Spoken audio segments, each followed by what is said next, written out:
Thank you for that invocation song. May I now request the Da Vinci and the most dynamic leaders of our times, Professor Vidya Shankar Sir, Vice Chancellor VTU, to formally welcome the gathering.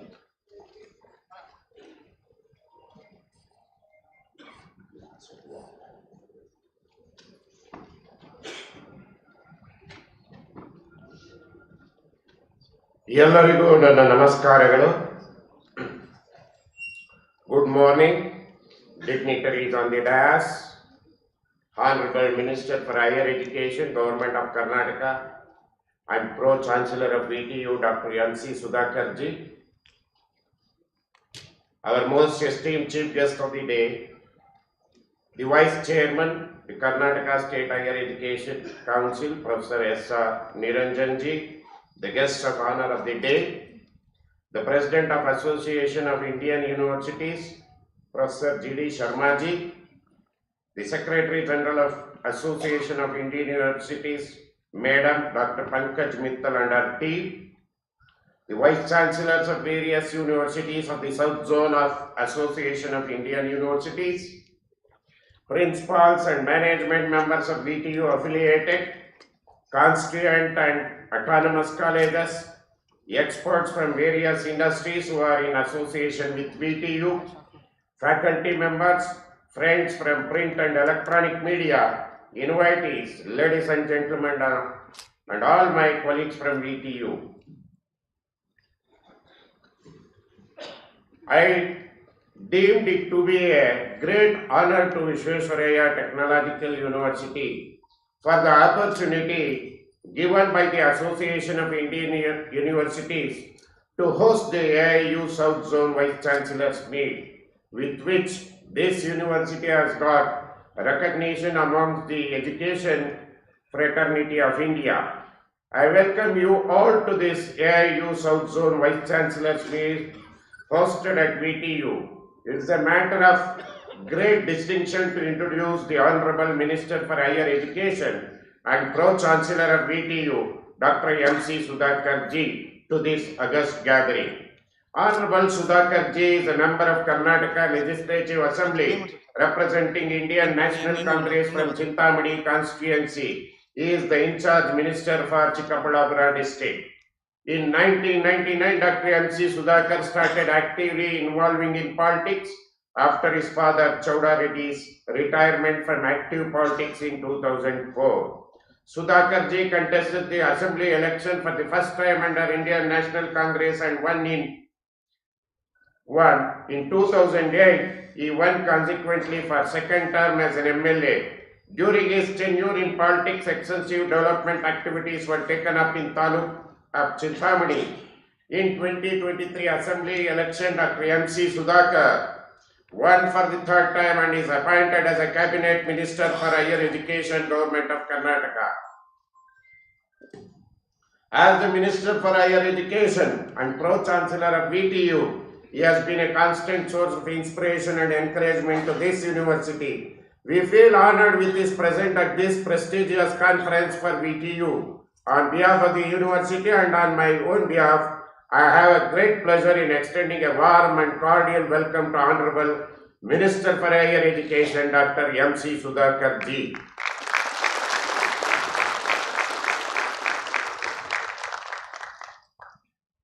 Welcome to Professor S.R. Niranjanji, the Vice Chairman, Karnataka State Higher Education Council, which plays a prominent role in promoting academic excellence and guiding the growth of higher education in accordance with the socio-economic requirement of Karnataka State. I welcome Professor S.R. Niranjanji. I welcome the President of Association of Indian University, Professor G.D. Sharmaji, the Member Secretary, Dr. Pankaj Mittal, and the team from AIU to VTU. I thank them for taking lead in organizing this zonal meet of the Vice Chancellors at VTU and for their encouragement and support in organizing this mega event. Hearty welcome to all the Vice Chancellors present here as well as online. I hope you will enjoy the lush green campus of this university and bring colors to this mega event with your innovative thoughts and ideas. in the field of digital transformation as the theme of this conference highlights. I also welcome the invited experts from the industry, without whom the higher education, especially technical education, have no relevance, as they are the observers of the human resources we produce. We have invited the principals and the management members of our affiliated, constituent and autonomous colleges to take part in this Vice Chancellor's Conference, which may be happening for the first time in the history of Association of Indian Universities. We wish these academic leaders to take part in the interactions and deliberations and to know the accomplishments of the AIU and the thoughts and ideas of the dignitaries on the dais who are the national leaders, which in turn held them in thinking big as far as the higher education is concerned. I welcome all of them and request them to take the benefit from this AIU South Zone Vice Chancellor's meet.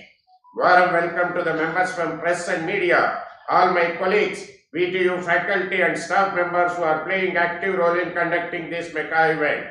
Now let me quickly introduce this university to the new arrivals of this conference.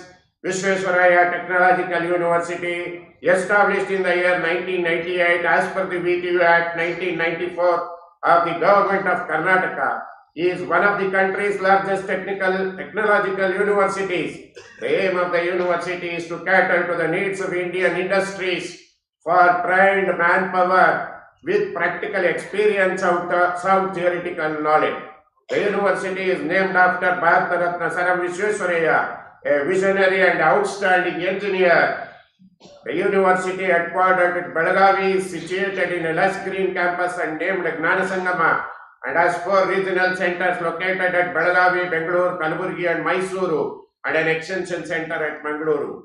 All the engineering colleges and architectural institutions in the state of Karnataka fall under the ambit of this university. A total of 212 engineering and architecture institutions are affiliated to this university. Among them, one is Constituent College, 25 autonomous colleges, 17 government engineering colleges, and 26 School of Architecture. University offers undergraduate program in 53 disciplines, postgraduate program in 96 disciplines, and more than 923 departments are recognized as research centers in various engineering colleges and research laboratories. Recently, VTU has got approval from AICT to start online education programs, and the university has initiated the same through its Center for Online Education. Coming to the academic and examination system adopted by VTU, it is entirely computerized and digitalized. Starting from admission of a candidate to the university, all the details of the candidate, generation of his seat number, examination details to announcement of his result, it is fully automated. The question paper delivery system, valuation, generation of results are all computerized. Within 10 days of the conduction of the last examination, a candidate gets his result through WhatsApp. VTU aims to encourage and sustain excellence in research and innovation by cultivating and promoting research culture among its teachers, staff and students. VTU is establishing Visvesvaraya Research and Innovation Foundation, VRIF, in the new building at its headquarters at Belagavi. It will be up for the startups to promote their skill. Here we mentor the students' ideas to take up the startup. At this juncture, I am happy to announce that yesterday we got the approval from under the Section 8 from the industry side.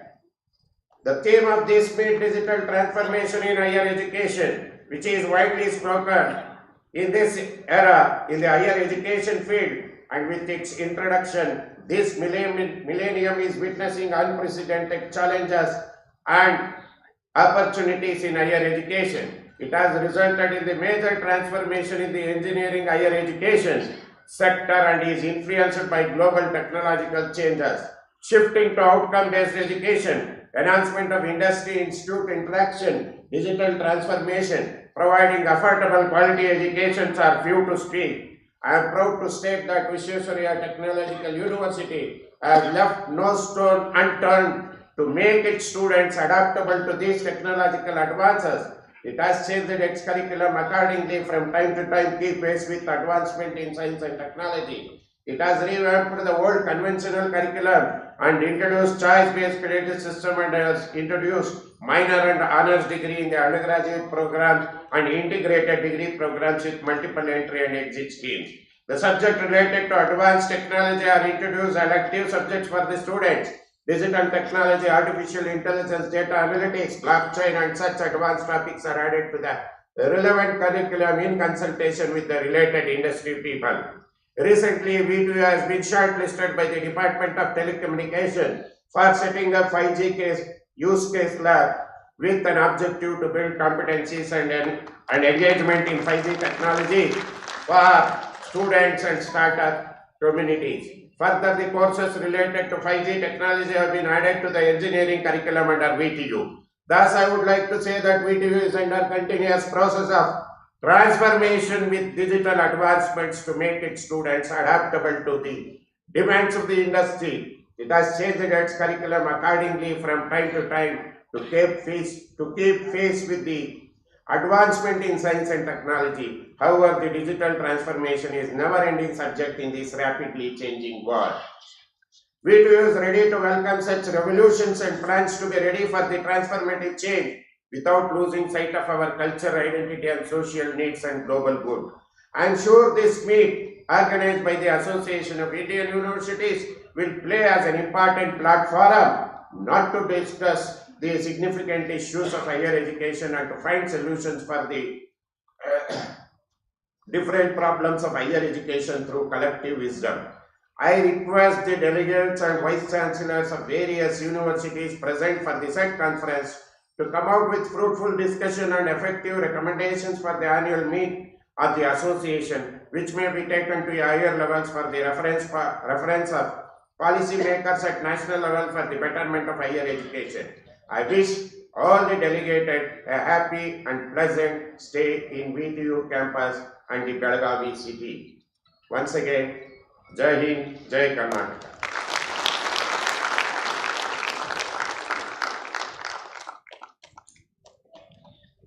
Ladies and gentlemen, I was told that the intelligentsia are very generous in clapping.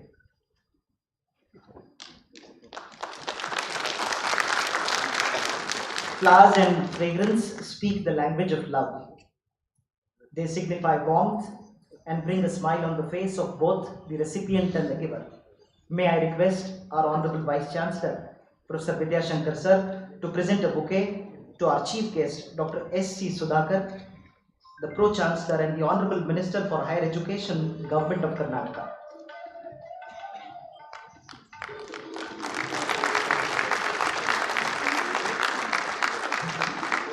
May I request once again the Honorable Vice Chancellor to present a bouquet to the President of the function, Dr. G.D. Sharma, President AIU and VC USTM Meghalaya.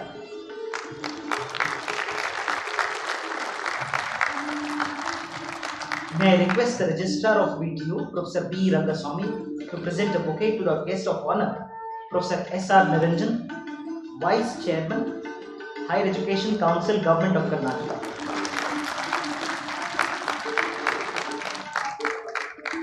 I request the Registrar once again to kindly present a bouquet to Dr. Mrs. Pankaj Mittal, the Secretary General of AIU.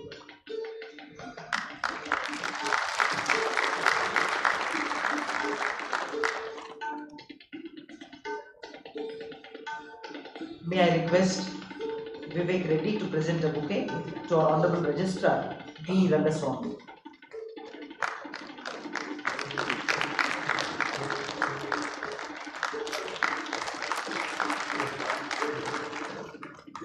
May I request Professor Rangaswamy Sir to present a bouquet to the beloved Vice Chancellor, Professor Vidya Shankar Sir.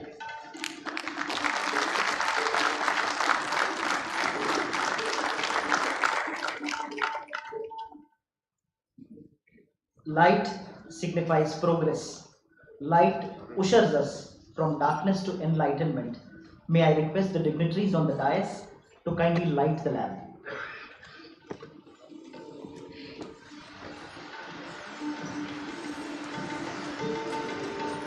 Yeah, even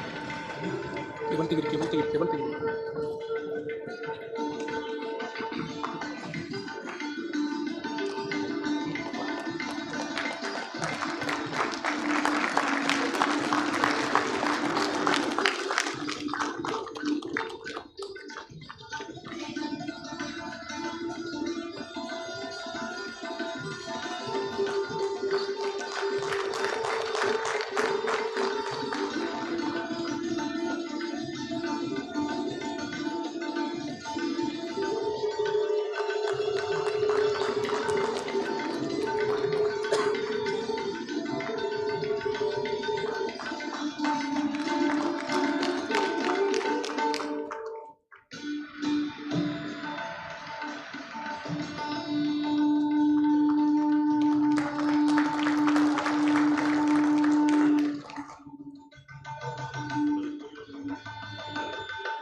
Ladies and gentlemen, we have with us on the dais personalities with exceptional achievements in their respective fields.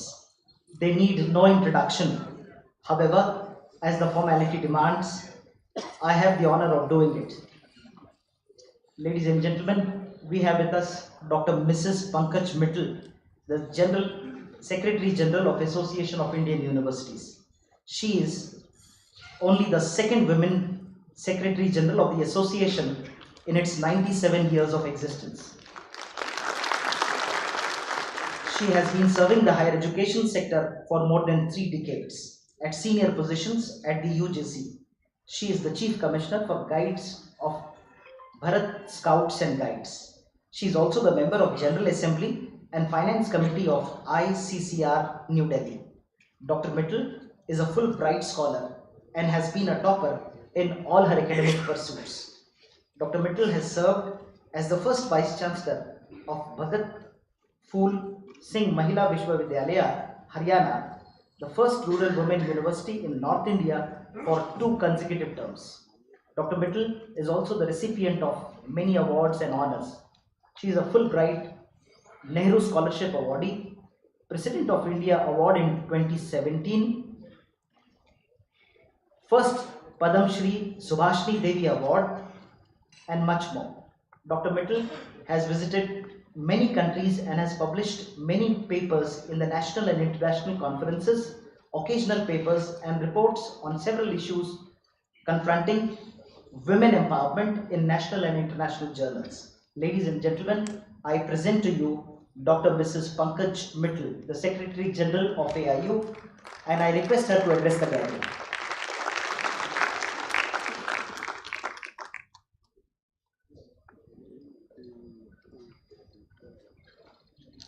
Thanks, Professor Munshi. First of all, I bow my head in reference to Bharat Ratna M. Vishweswaraya ji, in whose name the university has been established. Honorable Minister of Education, Government of Karnataka, Dr. M.C. Sudhakar ji, esteemed Vice Chairman, Karnataka State Higher Education Council, Professor S.R. Niranjana ji, respected President AIU and Vice Chancellor of USTM University Meghalaya, Professor G.D. Sharma ji, esteemed Vice Chancellor, Vishweswaraya Technological University, Professor Vidya Shankar ji, Registrar of the University, Professor Rangaswamy ji, respected members of the Governing Council of AIU who are present here, the distinguished chairpersons and speakers of technical sessions, representatives of the apex bodies, distinguished Vice Chancellors who have traveled from far off places to be here today with us. I think for last many years I am seeing this is the gathering which has seen a large number of Vice Chancellors from the South Zone. Thank you very much for coming here. Principals of the various colleges who are present here,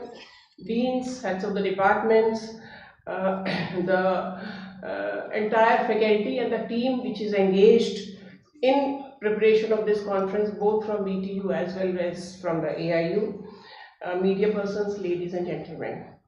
A very warm welcome to AIU South Zone Conference of Vice Chancellors on the theme Digital Literacy, or rather Digital Transformation in Higher Education. First of all, I would like to thank Vishweswaraya Technological University, especially the Vice Chancellor, the Registrar, and the Nodal Officer, Dr. Munshi, who is standing here, and the entire team. When we came here yesterday, we were very much surprised to see the type of arrangements, type of elaborate arrangements they have made. And I'm sure all of you are very, very comfortable in your respective locations. And you will see during the course of the days that the deliberations are very good, and it will really fulfill your academic appetite also. So thanks to the university for taking so much of pain and doing it in such a meticulous manner. Thank you very much. The theme of the conference is digital transformation of higher education. This emanates from the like in AIU we hold 6 Vice Chancellors conferences every year. One is the main conference and the 5 are the zonal conferences. This is the first zonal conference we are holding for this year. The theme for the main conference, as we all know that we are in the Amrit Kal, that is 25 years left for celebrating the centenary of India's independence. So therefore the main theme of the conference is higher education at 2047. that how higher education will be at 2047, in the year 2047. And emanating from the main theme, we are having 5 different themes. And for this particular conference, the theme is digital transformation, and how digital transformation is going to help the universities in teaching, learning, research, decision making, governance. So all those aspects will be considered and deliberated upon in this conference. Apart from the speakers who will be on the dais, I'm sure everybody will be actively participating, so that everybody gains from the conference and everybody gains from your expert views on that particular subject. But before I come to the main theme of the conference, let me tell you a little bit about AIU, because many of you may be the new members of Association of Indian Universities, and you will be proud to know that Association of Indian Universities is the largest university association in the world. Largest because it has 975 members. So there are associations like International Association of Universities or Association of Commonwealth Universities, which is an association of many countries. But this single country, India, Association of Indian Universities, is the largest association of the world. It is the second oldest association of the world. It was established in 1925. So next year we'll be celebrating centenary year of the establishment of AIU. And when I say membership, it is not only the state universities or central universities. I mean all types of universities. India has around 1100 universities, out of which 975 are the members of AIU, and AIU membership is voluntary. So that means the members see value in it. That's why they are becoming the members of AIU. Right now we have 47 central universities as members, 388 state universities, 519 deemed universities, 339 private universities, 61 institutions of national importance, which include IITs, IIMs, NITs, and we also have 16 international universities who are our associate members. So apart from Indian universities, we do have international universities also as the members. We engage with the universities in multiple ways. One is with the vice chancellors in terms of, say, vice chancellors conferences. We also engage with the vice chancellors in, say, recently we held in Kashmir University the round table for the newly appointed vice chancellors. So we do conduct a round table for the newly appointed vice chancellors. So if newly appointed vice chancellors are here, some of you must have attended that particular conference. It's a real good conference which tells you how to show effective leadership while managing your university, how to take care of finances, how to take care of administration, how to take care of research or effective teaching learning, or even how to do the crisis management. So all these conferences are very good. Please do make it a point to attend these conferences. We engage with the teachers in again, like for example, capacity building of the teachers. This is a conference on digital transformation of higher education. So for capacity building of teachers, we have established around 15 AADCs, Academic and Administrative Development Centers. In these centers, the prime objective is to train the teachers on how to use technology for teaching learning, for research, for governance. For example, AI is there. So how to use AI to the benefit of the universities, not like ChatGPT, everybody was to operate. But now we are training the teachers on how to use the technology to the best advantage of the students especially. So that is there. We do engage with the students in multiple manners, in the sense that we hold sports activities for them, including Khelo India University Games. So if your students are not participating, please encourage your students to participate in the sports activities which are held at zonal, national and international level. Recently you must have seen that the Honorable Prime Minister of India himself has tweeted thrice on the World University Games which were held in Chengdu, China. And for the first time, the universities of India have won 28 medals, which was a big matter of pride for us. We also hold a lot of cultural activities for the students. Again, as you know that for holistic development of the students, it's a mix of academics, research, culture, sports. So we do hold a lot of cultural activities starting at the zonal level, national level, international level. So as a Vice Chancellor, you have the sort of responsibility not only to send your send your students for attending these youth festivals, for participating in these youth festivals, but also organize these festivals.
For that information will come to you.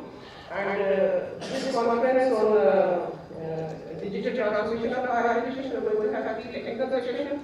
One will be on the future of credentialing in digital finance, micro-credential, online degrees. You all know that online degrees and micro-credentials, for example, academic credit and all, they are become very, very important today. And people are talking of the micro-credentialing and education degree. So what is the future, how the future education in terms of credentialing? Second session will be on AI analysis in higher education, that how artificial intelligence can help in transforming the decision making of a university. It can be decision making at the governance level, it can be decision making of say teaching learning pedagogies or research or anything. So how it is transforming the decision making process. And then last session is, which is very important, is the creative development with digital technologies. Because if we are afraid of technology, if we want to have faculty, we need to have faculty who is trained in this technology, who is trained in digital technologies. So how to do the capacity building of the faculty, that will be the third session. So I'm sure that the session will be very, very vibrant. We will have a session on interaction with the regulatory bodies, in which people from AIC, NAC, ICR will be coming and they're interacting with you. So if you have any questions with regard to those people, you can be very well asking them those questions here, and they will be answering you then and there. And I think the deliberations will be very good. All of you in large numbers are here, so deliberations have to be good.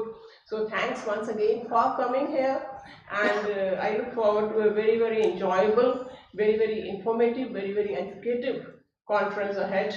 And thanks to the university, thanks to the Vice Chancellor, sir, for organizing this on behalf of AIU. Thank you very much. Thank you very much, ma'am. Ladies and gentlemen, we have with us Professor G.D. Sharma presiding over the function. Professor Sharma is a leading educationist, eminent scholar, reputed life scientist, and a renowned academic administrator. He has served several central universities in different academic leadership roles. He was the Vice Chancellor of Nagaland Central University, Vice Chancellor of Bilaspur University, and Atal Bihari Vajpayee University, Chhattisgarh.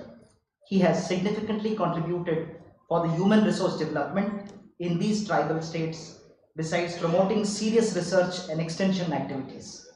He was deputed by the Ministry of External Affairs to Myanmar to uplift the higher education standards there.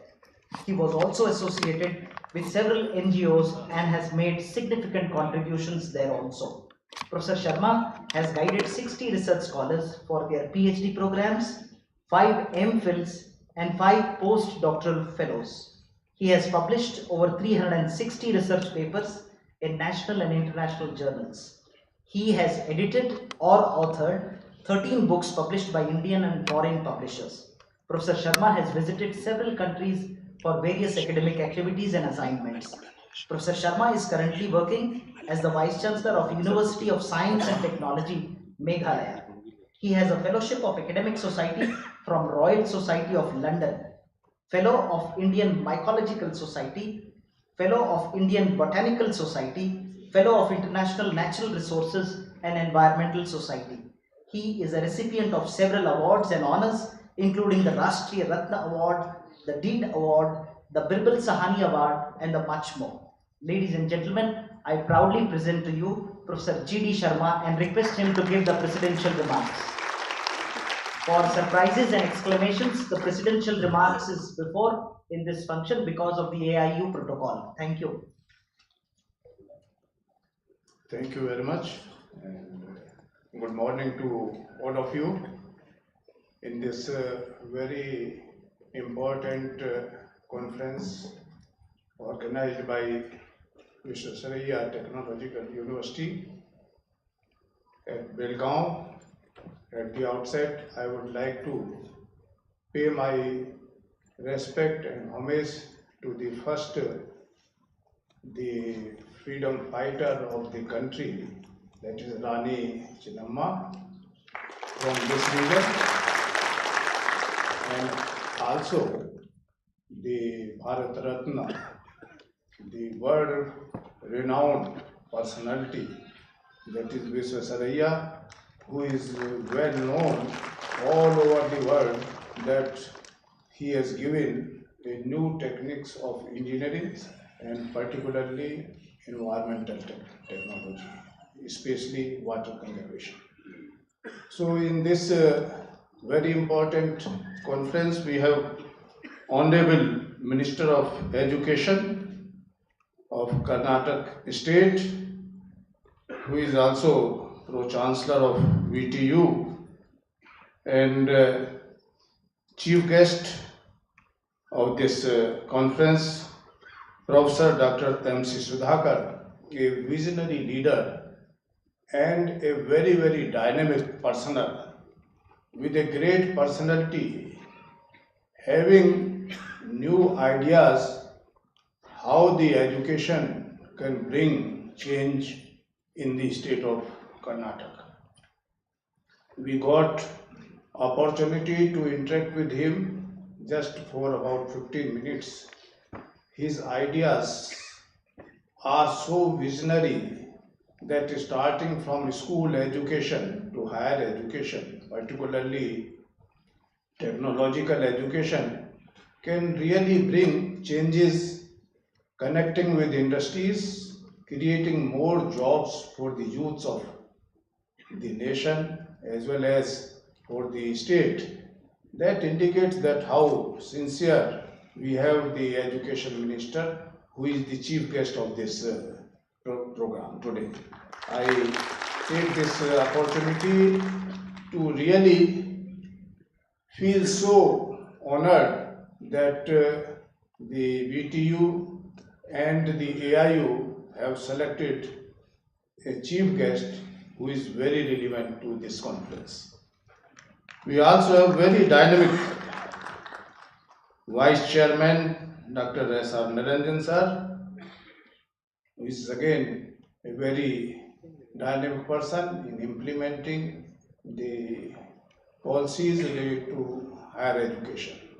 And also a very, very dynamic, we have seen during this welcome address delivered by Professor Vidya Shankar S., Honorable Vice Chancellor of VTU, Belagavi, who has agreed to organize this very important conference, and also the dynamic registrar of this university, Honorable Governing Council members of the AIU, Honorable Vice Chancellors from different universities of Southern Zone, Honorable members of the industries. For the first time we have such interaction with the industry members and also the Vice Chancellors in this conference. Generally we have academicians, but I think this is a new beginning from AIU and VTU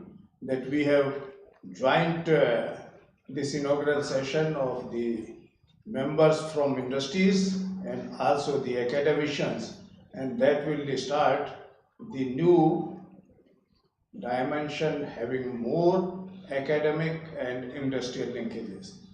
The Honorable all our faculty members, dear students, and all our respected media personals, ladies and gentlemen. It is really a great honor for AIU to have this very important meet of the Vice Chancellors.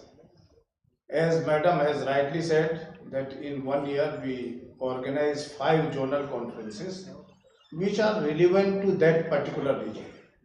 For Southern region, the theme which is selected, as you are all aware, is the digital transformation in higher education, which is very important. And why it was selected? Because of these 2 regions, that a freedom fighter who was the first lady who ultimately gave rise to 1857, the main freedom fighters movement.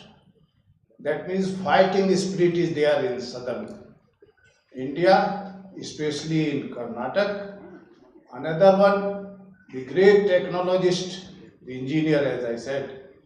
If we combine these two things, then this technological transformation of higher education can really do wonders in Indian higher education. That is why this topic is selected only for this university. For other universities, like Madam said, for Assam we have different topic which is more relevant to that region. So to identify the strength of each region, these topics have been selected by AIU, and you have seen that a number of activities both related to the academics, sports, the culture are in combinations, and for the first time now you can see that AIU has become more transparent, bringing the more visibility of AIU, also bringing the international fora for helping the universities, also providing support to different governments as well as central government, and also opportunities to the youths of the country so that they can identify and select the best universities. So recently we had the meeting with the Association of Commonwealth Universities, which is one of the oldest in the world, who have signed MOU and has agreed to help the Indian universities to get the best universities of the Commonwealth countries. The next step was towards the Taiwan. Our delegation from India went to Taiwan recently. Then in return now the delegation from Taiwan is coming to see and have more collaboration with Indian universities. That means now Indian higher education is getting more visibility as well as also opportunity to improve the quality and provide opportunity to the youths of the country. As we have the highest number of youths in the world, there is a need now, particularly responsibility of universities and colleges, because we have here the representative from colleges also, that we have to change our way of thinking, that not only the delivery of syllabus but also creating the opportunities for youths to serve the world, not only the state or the country but the whole world. And therefore the multiculturalism, the knowledge to the technology is important, which brings together more effectiveness in delivery as well as creating a different environment. As we all know that particularly after COVID-19 has created a new dimension of delivery of education. Though it created a great problem for educational institutions initially, because our teachers, students were not much aware about the use of the technology, but it created opportunity at the same time, and it has helped the country, especially the educational institutions, to at least advance 10 years ahead of the normal learning of the technology. Now, basically, we have learned a number of technological tools.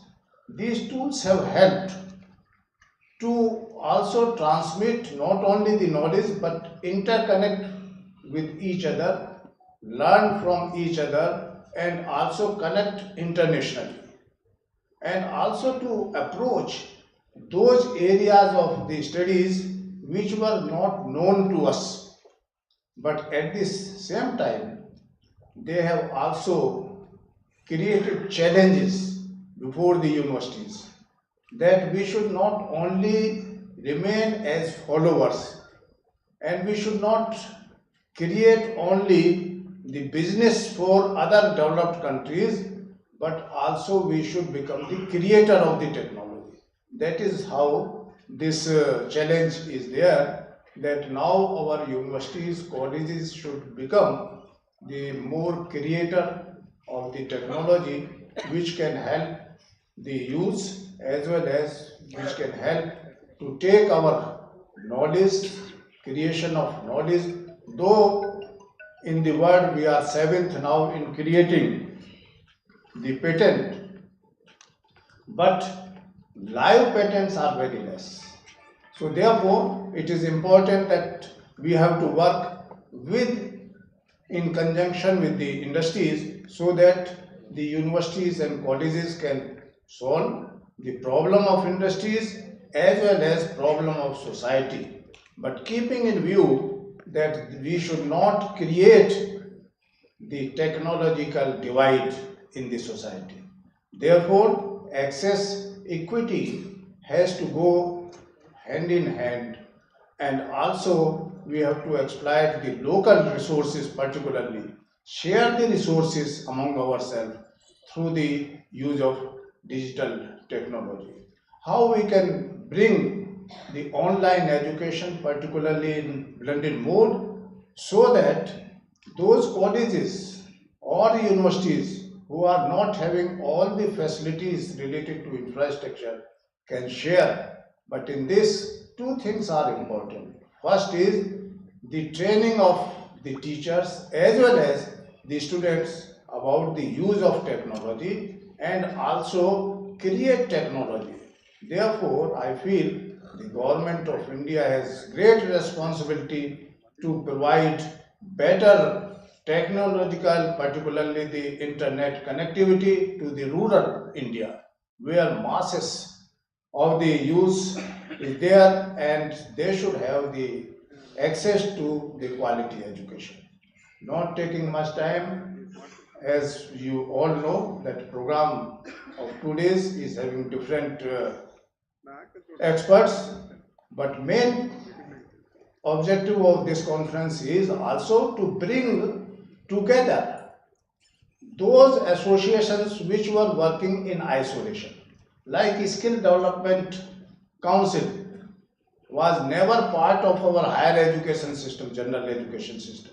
So now it can become the part of this through the giving opportunity to youths that they can also select some of the courses and take the experts from there.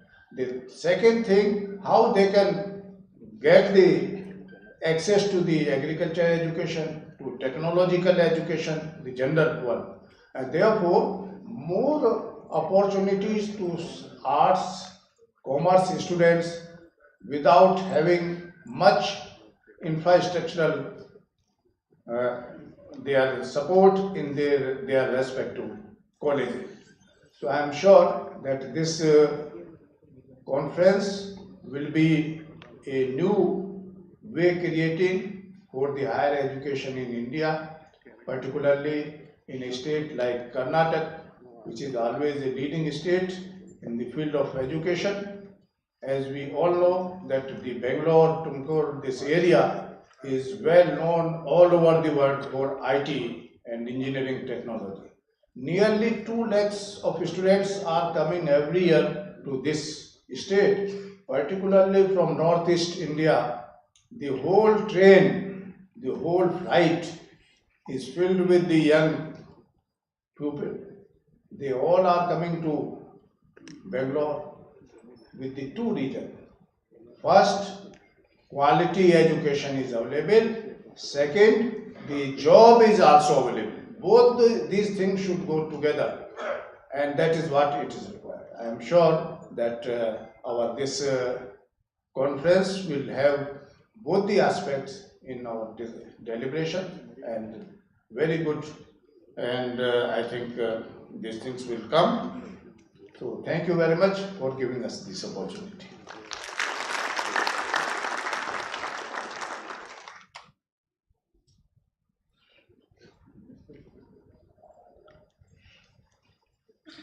May I request the dignitaries on the dais to kindly release the special issue of the University News of AIU. I request Dr.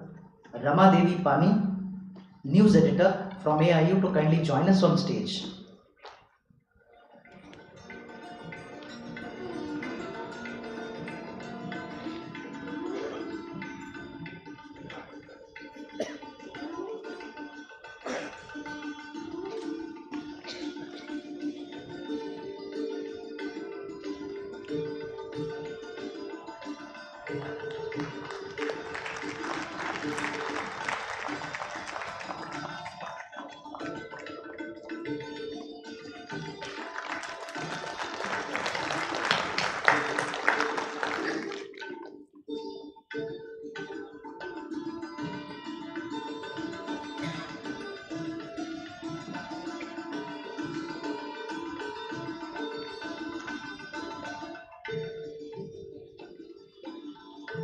Ladies and gentlemen, our beloved Vice Chancellor has already introduced our chief guest, Dr. M.C. Sudhakar, Higher Education Minister, Pro-Chancellor for VTU.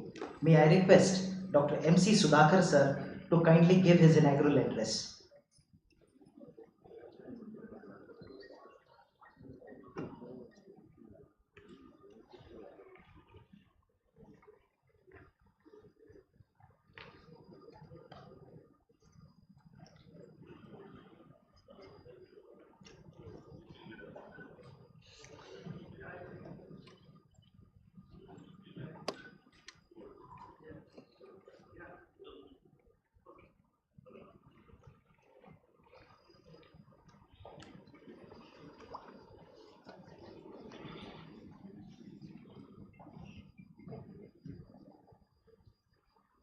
ಎಲ್ರಿಗೂ ನಮಸ್ಕಾರ. Good morning to one and all here. Dignitaries on the dais,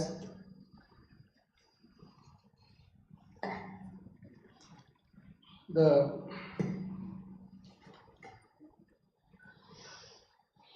President of Association of Indian Universities and Vice Chancellor USCM Meghalaya, Professor G.D. Sharma,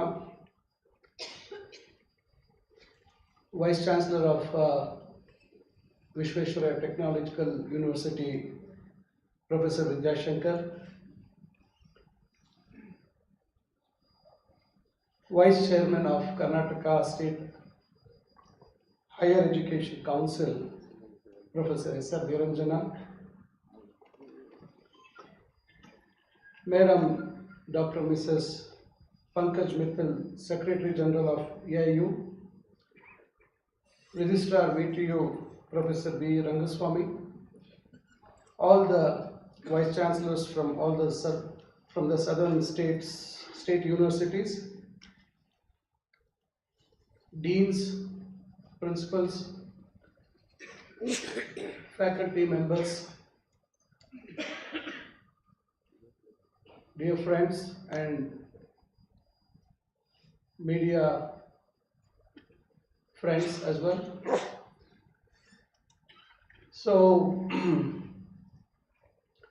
it's really a great pleasure to be here, to be inaugurating this South Zone meet of the Vice Chancellors. The Association of Indian Universities has been constantly taking efforts to contribute and be relevant in adding value to higher education since its inception. I am glad the South Zone Vice Chancellors meet is being held in VTU for the first time. These are rare occasions where the intelligentsia of the highest order meet and deliberate on various issues relating to higher education. I appreciate the attendance of the Vice Chancellors, principals and other delegates in good numbers in this meet. I am told this meet is in hybrid mode, so some have joined online. I am overwhelmed by the topic of the meet, digital transformation in higher education. which is very contemporary and futuristic. Today we are witnessing disruptive technological innovations world over. In every field or sector of industry or education is being impacted by technological innovations. The post-corona period has literally changed the landscape of several sectors and industries, education in particular. These are various platforms which have come to make teaching learning more effective, like Swayam Prabha, National Digital Library, eVidwan, National Academic Depository, free and open source software for education, Virtual Lab, Shod Ganga, MOOCs, to name a few.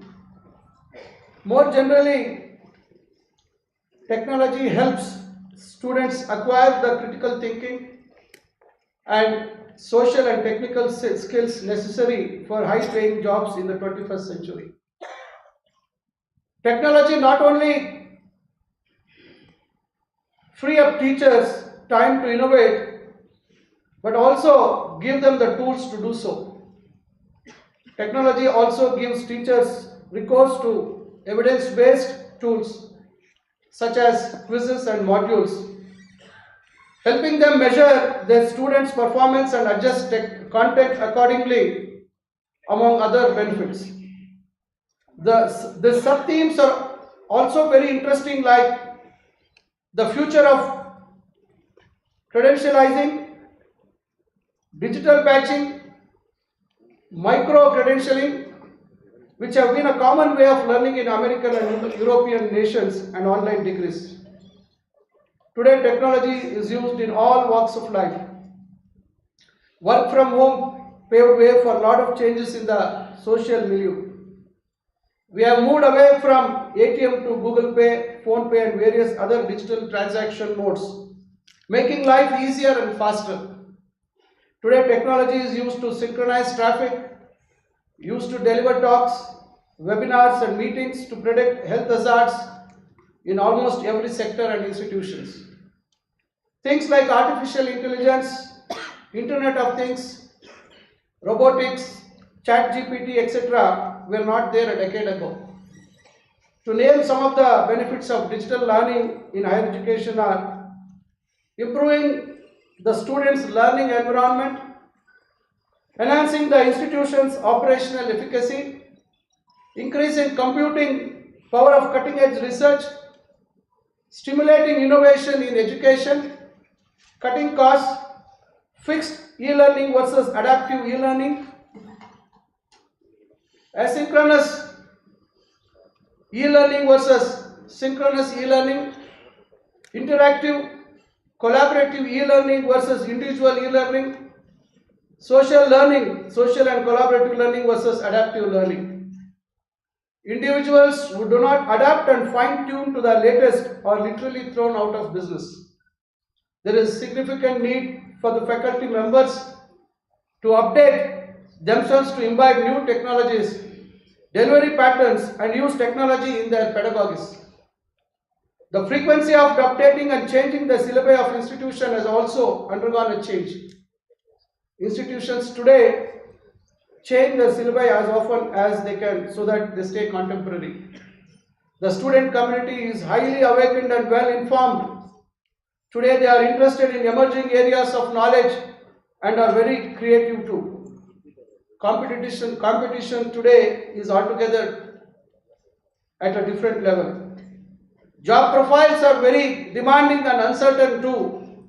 However, talented individuals and students can achieve success and make big money in a very short period of time. Some of the facts about digital education in American and European higher education institutions. EDUCA's research shows that 13% of colleges and universities are engaging in digital transformation today, while another 70% are still developing a strategy or in the exploratory phase. Is the higher education sector moving fast enough? not for savvy students and staff. Recent higher education statistics demonstrate the need for industry to accelerate digitization for more convenient recruitment, giving and alumni experiences. In higher education, the admissions process plays a significant role in the overall student experience. According to Salesforce's Connected Student Report, students who have a great onboarding experience are 35 times more likely to have a great university experience. 67% of students expect their universities' digital experiences to be as good as those on Facebook, Amazon, or Netflix. 50% of students say the quality of university's digital experience was a key factor in their university selection. 81% of students would like their university to provide a digital experience that will stay with them after graduation. Digitizing higher education classes has made students more professionally marketable. Advanced visual technology such as virtual reality and augmented reality has become a tool learned and used in e-learning platforms. These skills are being used by many Fortune 500 companies such as Walmart, UPS, and Boeing.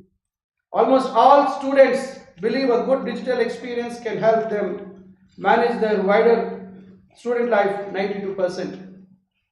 Perform better academically, 90%. Feel a part of the university, 86%. And maintain mental well-being, 86%. 93% of students expect a university's digital experience to combine information, services, and support from the university, the local area, and the relevant external organizations. 67% of students report completing higher education work through mobile devices. Digitizing is a must for higher education success. We are still struggling to catch up to global standards and depriving our academia to be benefited.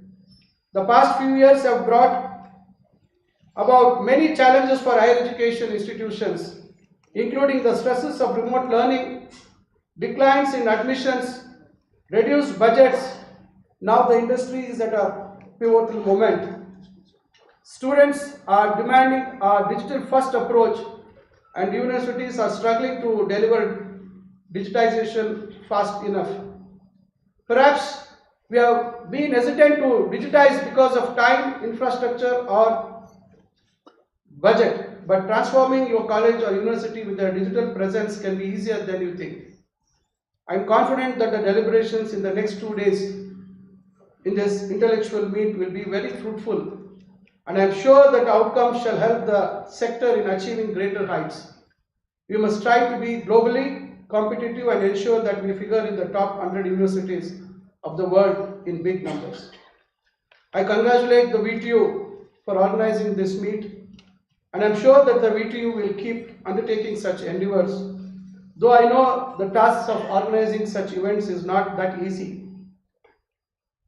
I once again congratulate the entire team of Professor Vidya Shankar for organizing such a wonderful event, and I hope all the delegates who are participating will have fond memories from this beautiful city of Galgaon.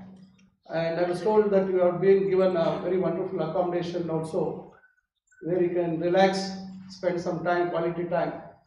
So AIU has a glorious history and have played a very significant role in suggesting the government on policy matters. It has to play the role of a catalyst and facilitator in the education sector. The kind of developments that we are seeing worldwide in education and research makes the role of AIU even more challenging. I thank all the organizers for inviting me to this important event. And as you all aware, I think there is a serious thought to be given to as we talk about the relationship with the industry. I need all the luminaries who are here in the field of education who are participating in these deliberations. We need to think of how best we can employ our graduates. It is a very serious concern Because as a government, we are observing, we are just producing graduates, be it technical, non-technical, or medical, or even other fields. But unfortunately, we are not able to make them occupied and make them focused towards building this nation. So I wish you all the very best for the efforts to constantly supporting uplifting of higher education to global standards and making it relevant to all the stakeholders. Thank you one and all. Jai Hind, Jai Karnataka.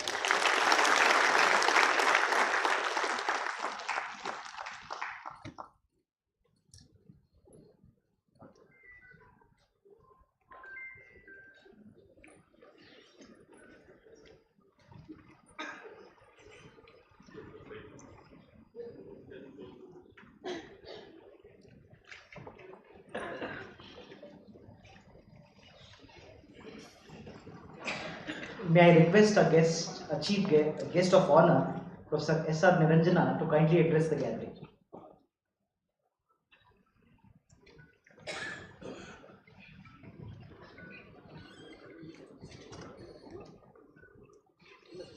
ಎಲ್ಲರಿಗೂ ನಮಸ್ಕಾರ. Good morning, all of you. My allotted time is 15 minutes in the program because of the busy schedule of our Honorable Minister. I will try to complete as early as. Today, South Zone Vice Chancellor meet 23-24. In this occasion, our Honorable Minister for Higher Education and Chairman for Karnataka State Higher Education Council, Government of Karnataka, Professor Vidyashankar S, Vice Chancellor VTU Belgavi, Professor G.D. Sharma, President AIU, and the Vice Chancellor USTM Meghalaya, Pankaj Mittal, General Secretary AIU, Professor Rangaswamy, Registrar VTU Belgavi, special invitees, all the South Zone Vice Chancellors, media persons, and who are present in the occasion, ladies and gentlemen. I deem it a great pleasure, honor and privilege to be a guest of honor for today's AIU South Zone Vice Chancellor Conference. I am very happy to see the academic leaders and the galaxy of Vice Chancellors. And it is a great occasion for all of us and you also to see the number of Vice Chancellors in the all, they are the academic leaders. I can call them as an academic leader than the Vice Chancellors.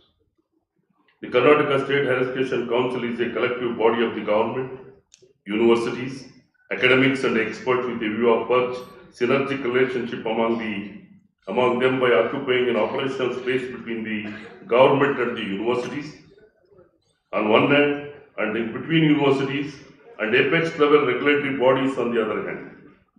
The government further felt the establishing the council, it would create an enabling environment for the promoting academic excellence and social justice by obtaining academic input for policy formulation and prospective planning.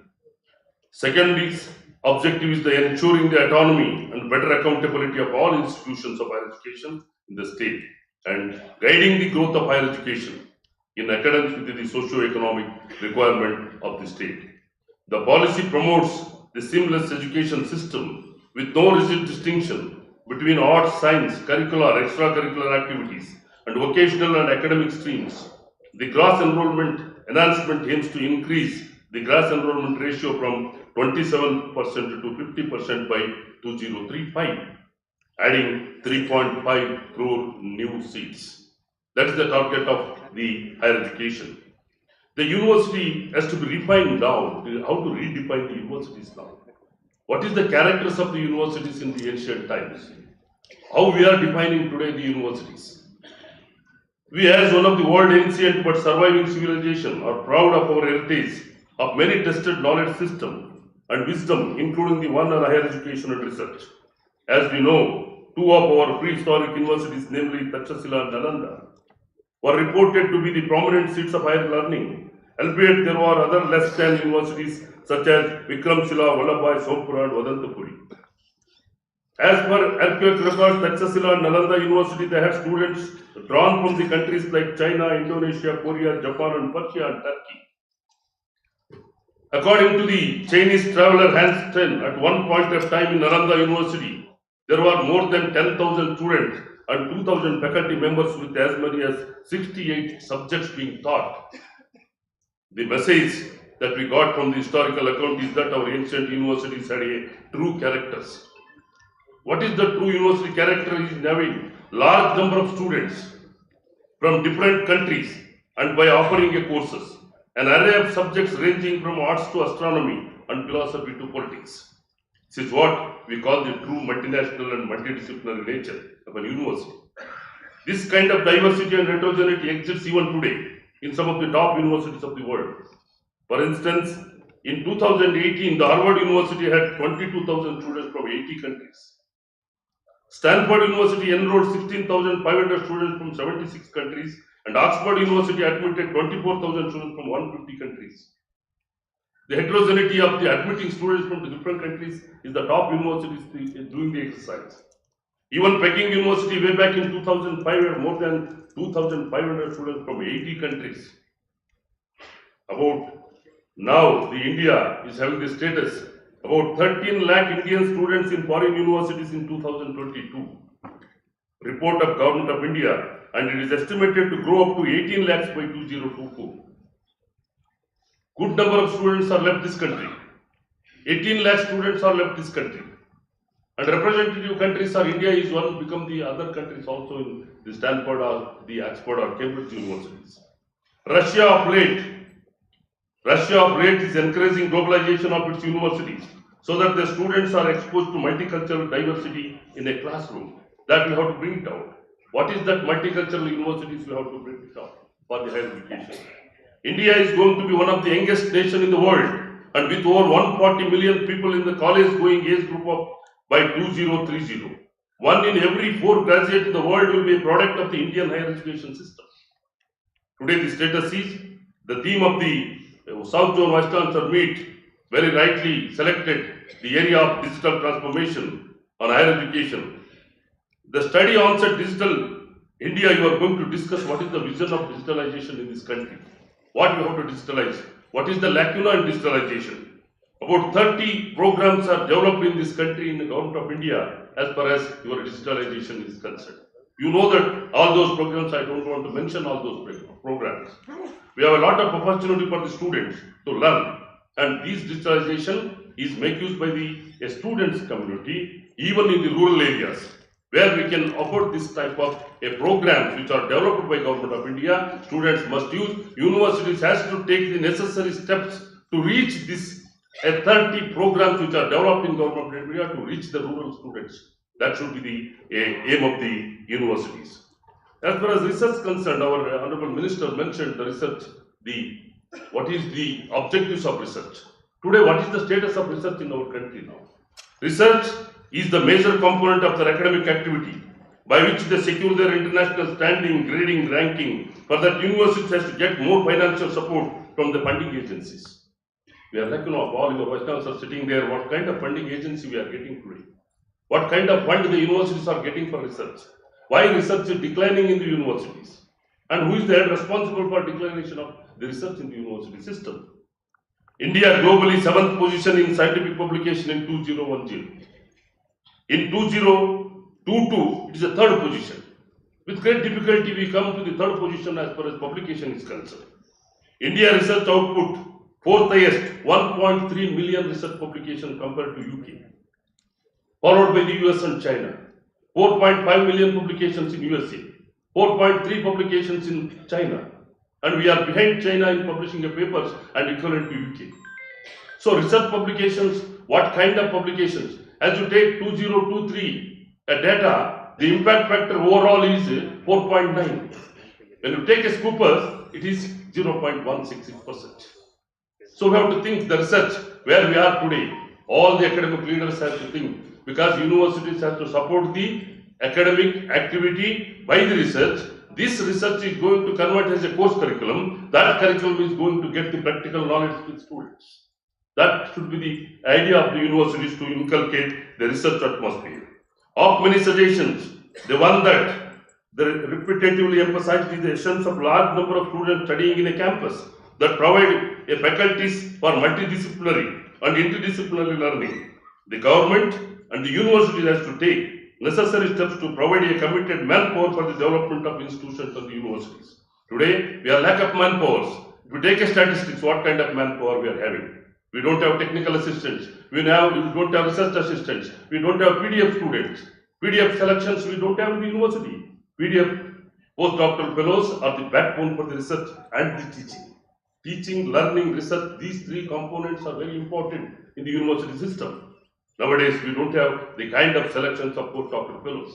Postdoctoral fellows can help the universities by developing a number of projects, creating a grant, creating research laboratory, guiding PhD students, helping a guide, helping a teacher. So that we don't have that kind of system, government has taken initiative of appointing the postdoctoral fellows. The governance of universities of global repute are free from all internal unsolicited interference. It does not suffer from ISMS such as regionalism, favoritism, parenticism, communalism, and nepotism. Its only attribute is to constantly uphold the merit. Forget all those things. You try to see that the merit of the student has to be concentrated. Forget all these things. Unless you forget these things, we cannot give a scope for the merited students. Quality is the byproduct of this philosophy of jealously nurturing merit by reminiscence of our past history in higher education. We are currently beginning to appreciate the importance of universities of eminence, excellence, national importance. The international statute cannot be accomplished unless we drastically change the way our universities are administered. We have to take it, our administration, how we can put the university at a national level. How many universities are recognized at national level for the national importance, eminence?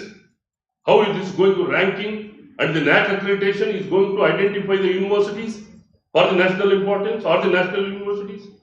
And my minister is sitting here, I am requesting him, all the states, sir, should have 2 model universities. Otherwise, it is called as inspiring universities in the state.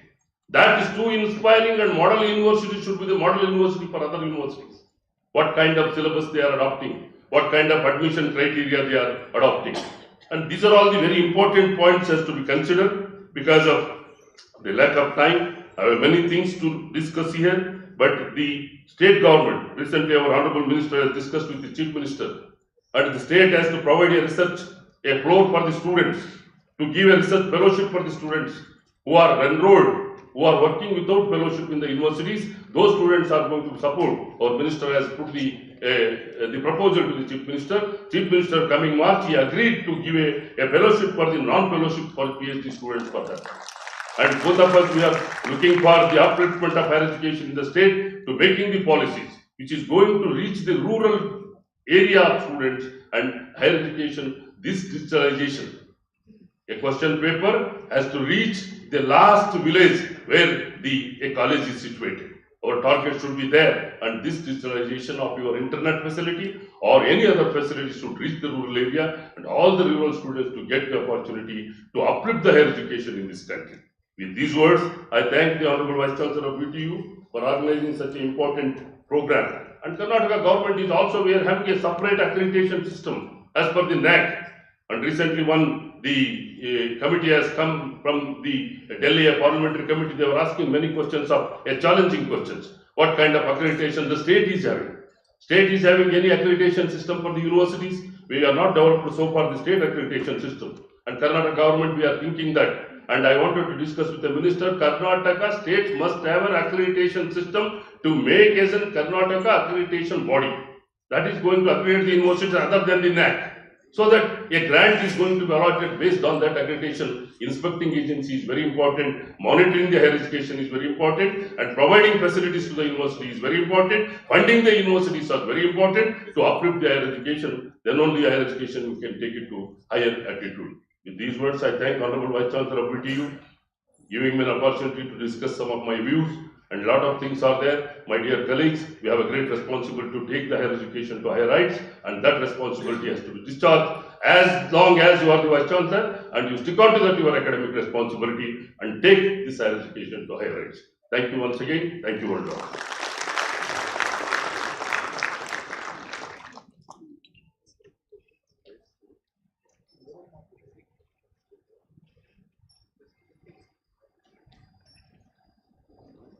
It's time for felicitation now. May I request the dignitaries on the dais to felicitate our chief guest, Dr. S.C. Sudhakar sir.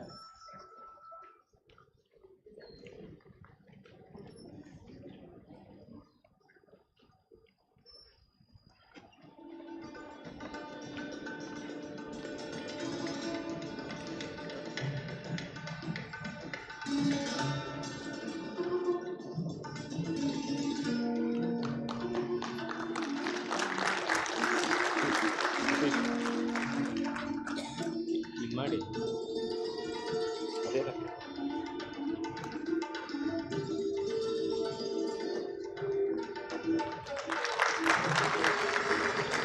Camera zoom ಮಾಡಿ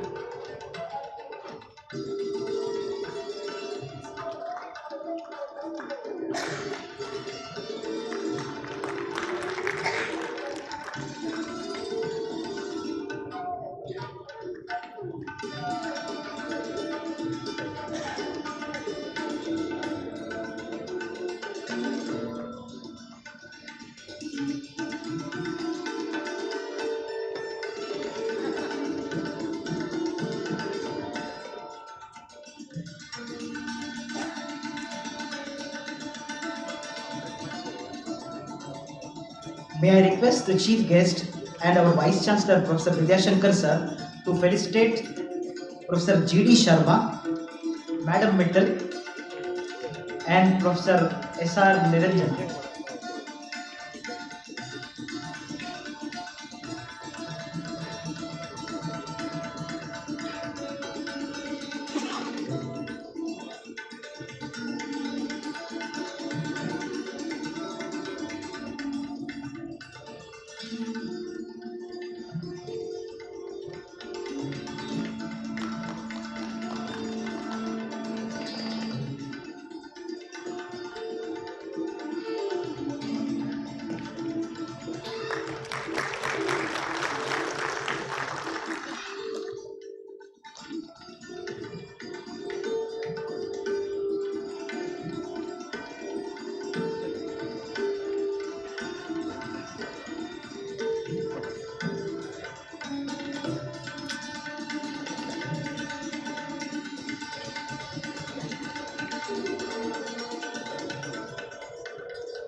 ಸತೀಶ್ ಆ camera operate ಮಾಡಿರಿ ಹೆಂಗೆ zoom ಮಾಡಿ ಅಲ್ಲಿ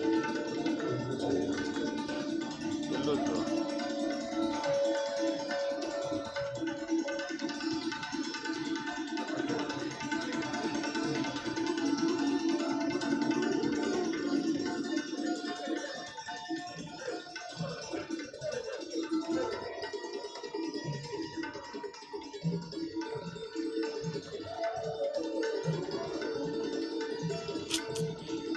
What are you doing, man?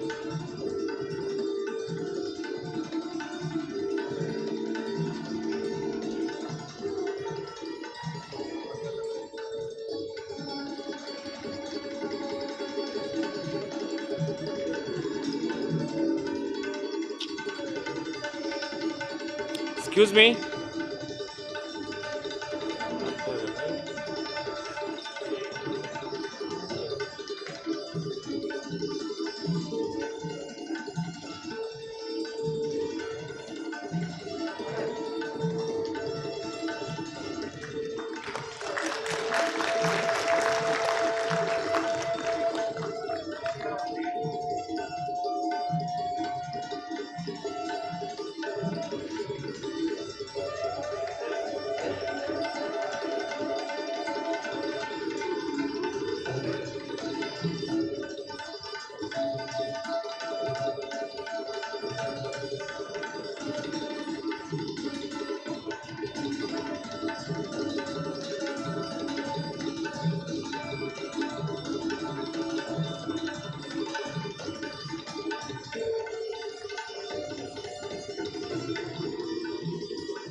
On behalf of Association of Indian Universities, Professor G.D. Sharma will now give a memento to our beloved Vice Chancellor, Professor Vidya Shankar sir.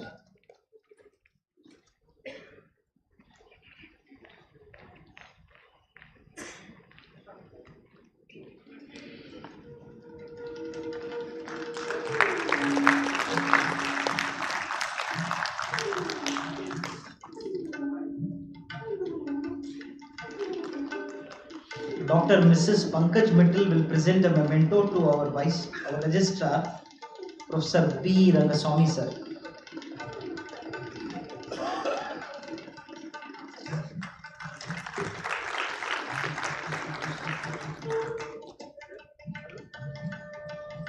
Ladies and gentlemen, may I have your attention please for a couple of very important announcements before we go for the vote of thanks.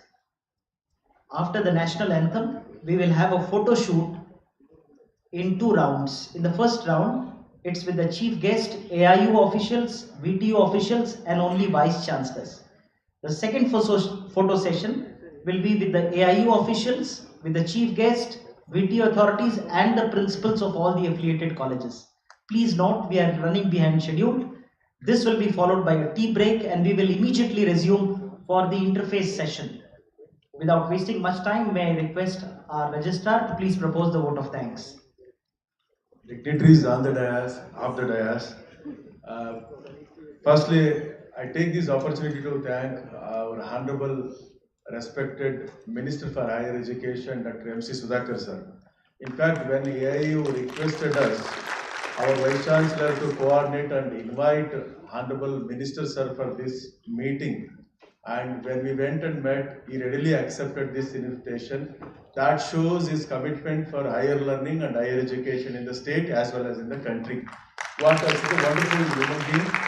And definitely under his regime as a higher education minister, we will have definitely a better higher learning in the state. With these few words, I sincerely thank our honorable ministers for gracing this occasion as a chief guest.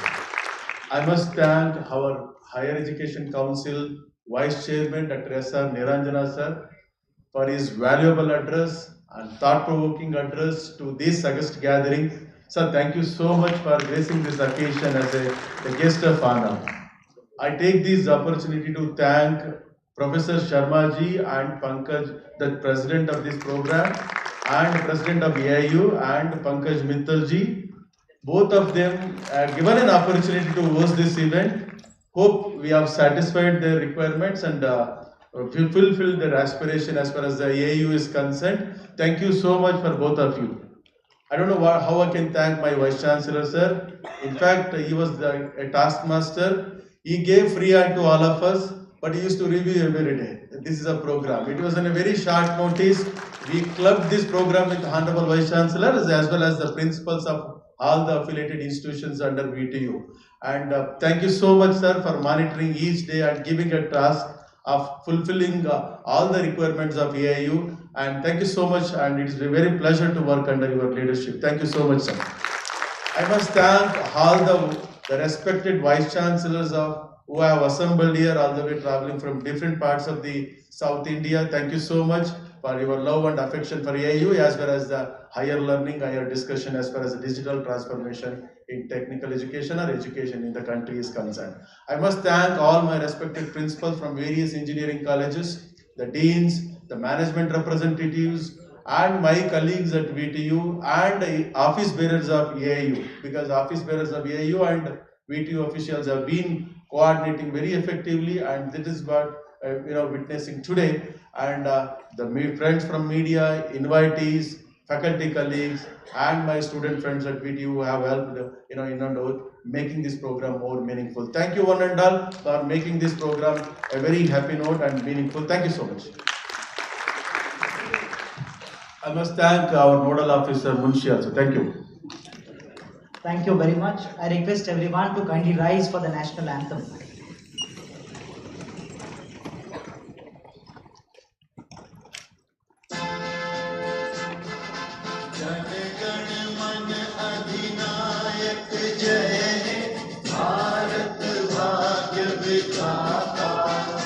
Punjab Sindh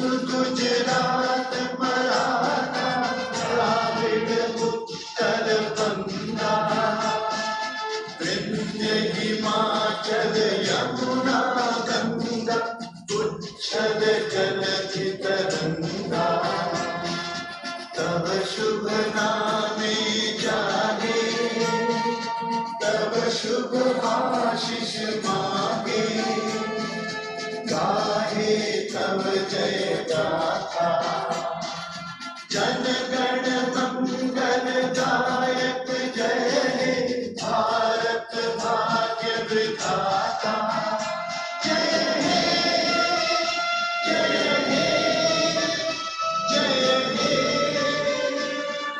जय जय जय जय हे I request all the vice chancellors and the principals to kindly join us opposite to this auditorium in the pendal for the photo shoot. I request Dr. Rohan Gurav to kindly be ready for the next session. I request Rohit Kaliwal to please take over for the photo session. Thank you everyone.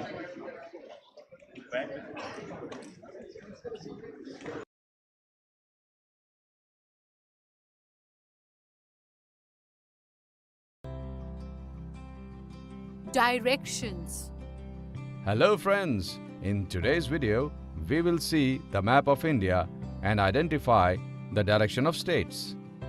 Here are Raju and Govind who hail from Madhya Pradesh. Both of them are very excited about their school holidays. Govind, in this holidays, I am going to Jammu and Kashmir with my parents. Oh wow! And I am going to Tamil Nadu with my family. Alright, but where is Tamil Nadu? Look at this map carefully. Tamil Nadu is a southern state of India. And this is Jammu and Kashmir, where you are going for the holidays. Oh, Jammu and Kashmir and Tamil Nadu are in opposite directions. Yes, Raju, Jammu and Kashmir is in northern part of India. Not only this, do you know that the vast Himalayan mountain range is also in the northern part of India? And see this, Tamil Nadu, Kerala and Karnataka, all these states are in the southern parts of India. Now can you tell me, by looking at the map of India, which states are in the east direction? Oh, that's very easy. By seeing the map, one can easily tell that Bihar, Jharkhand and West Bengal are in the east direction. Excellent, Raju. Now you are reading the map correctly.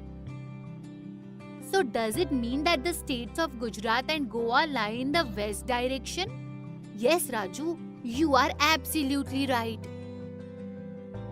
So children, you just learned which states lie in 4 directions of India. But do you know that there are 4 additional directions besides these? Let's talk about them. There is one more direction in the middle of north and east. It is called northeast. Similarly, the direction in the middle of north and west is called northwest. The direction between south and east is called southeast. And the direction between south and west is called southwest. So children, that's all in today's video. But before I go, I will leave you with a question. By looking at the map, can you name 3 northeastern states of India? Bye friends!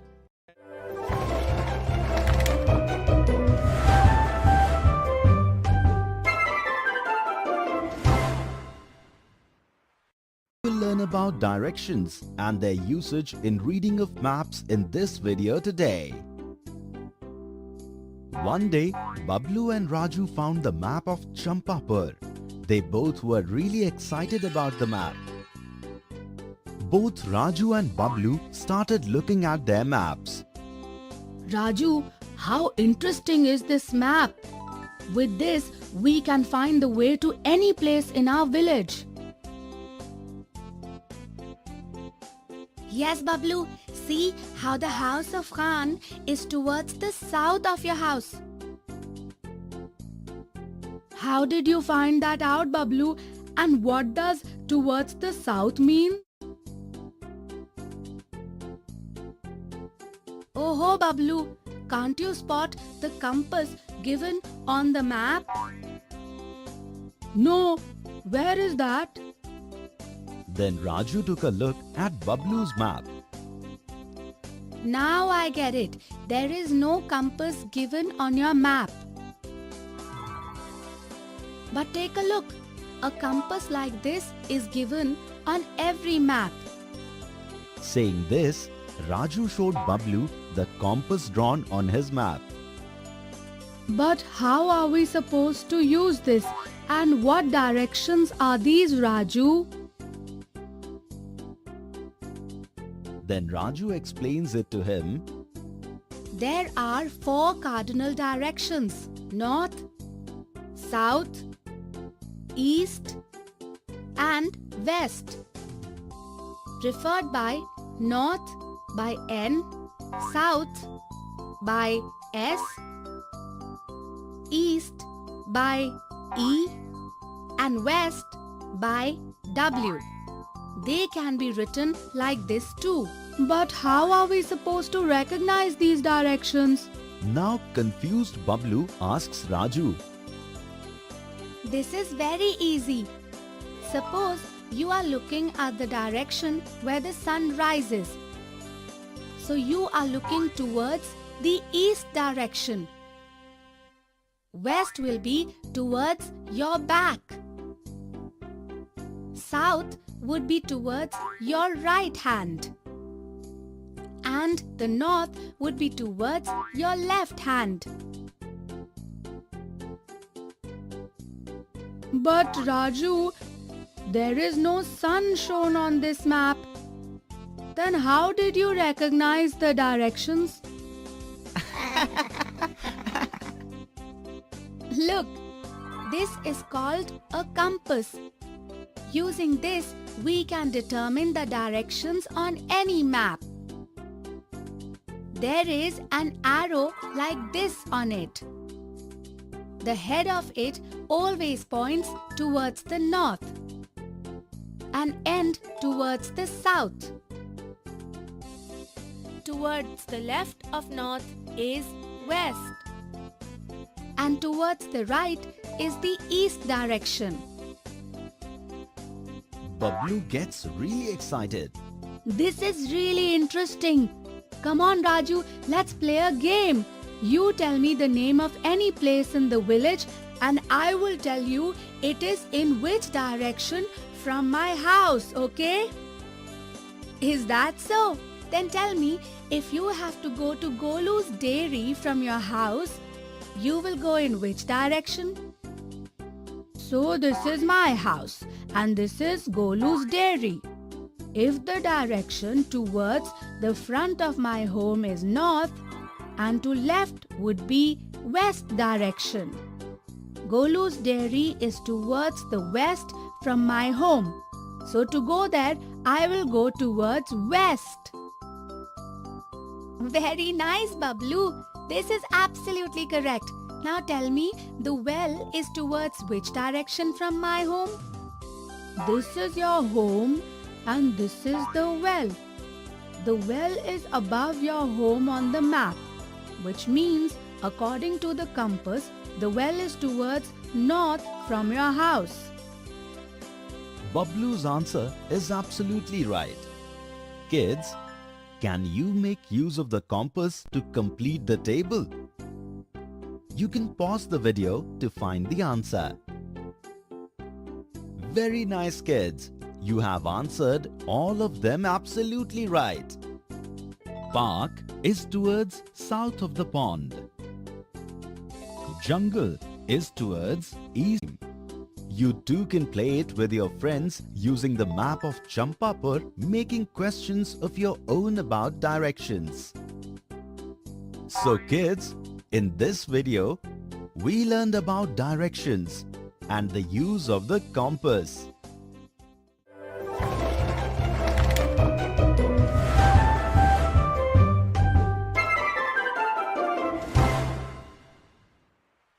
This video today, we will learn more about reading a map.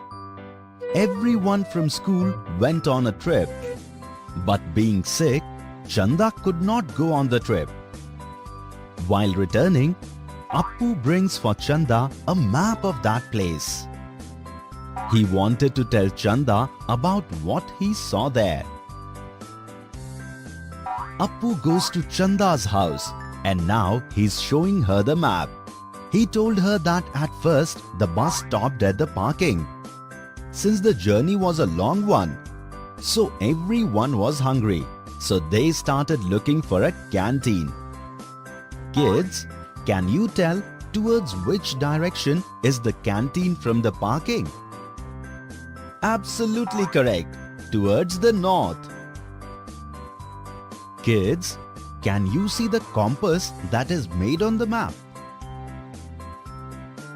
Everyone walked towards the north and reached the canteen. There they had some delicious food. Some of them went towards the cricket ground and some came to the library to check out the exhibition. Chanda was surprised to see the cricket ground on the map. She told Golu how the library looked much smaller than the cricket ground. So can he tell her the area of the cricket ground is how many times that of the library? Come, let's help Chanda to find the answer. Kids, do you remember the process of finding the area of any given place using the method of squares? In this process, we can find the area of any given place using the number of similar squares that the respective place has. If we look at the cricket ground, it is made of 12 squares, while the library is made of only 4 squares. So, in this way, the area of the cricket ground is 12 square centimeter, while the area of the library is 4 square centimeter. So, now can you tell how many times is the area of the cricket ground more than the area of the library? You can pause the video to find the answer. Absolutely correct, children. The area of the cricket ground is 3 times the area of the library. Chanda is surprised to know how big the cricket ground is. Golu tells her that there is another place bigger than the cricket stadium and asks Chanda to tell the name of the place whose area is the biggest. Kids, can you also find that place with Chanda? That's correct. The area of the garden is the biggest. Chanda tells Golu that she can spot roads everywhere. There is at least one road near every place. Then Golu tells her there is one place besides which there is no road. Can you find that place on the map? That's right. There is no road near the pond. Golu tells Chanda that they played the game of hide and seek too. Golu was hiding behind the gate of the playground and Sher Khan was hiding in the place right in front. Can you tell which was the place where Sher Khan was hiding? Absolutely correct. Right in front of the playground is the park. Sher Khan was hiding inside the park. Chanda also felt as if she had gone to the trip too. For this, she thanked Golu a lot. Kids, you can pause the video and play the game of question answers with your friends too.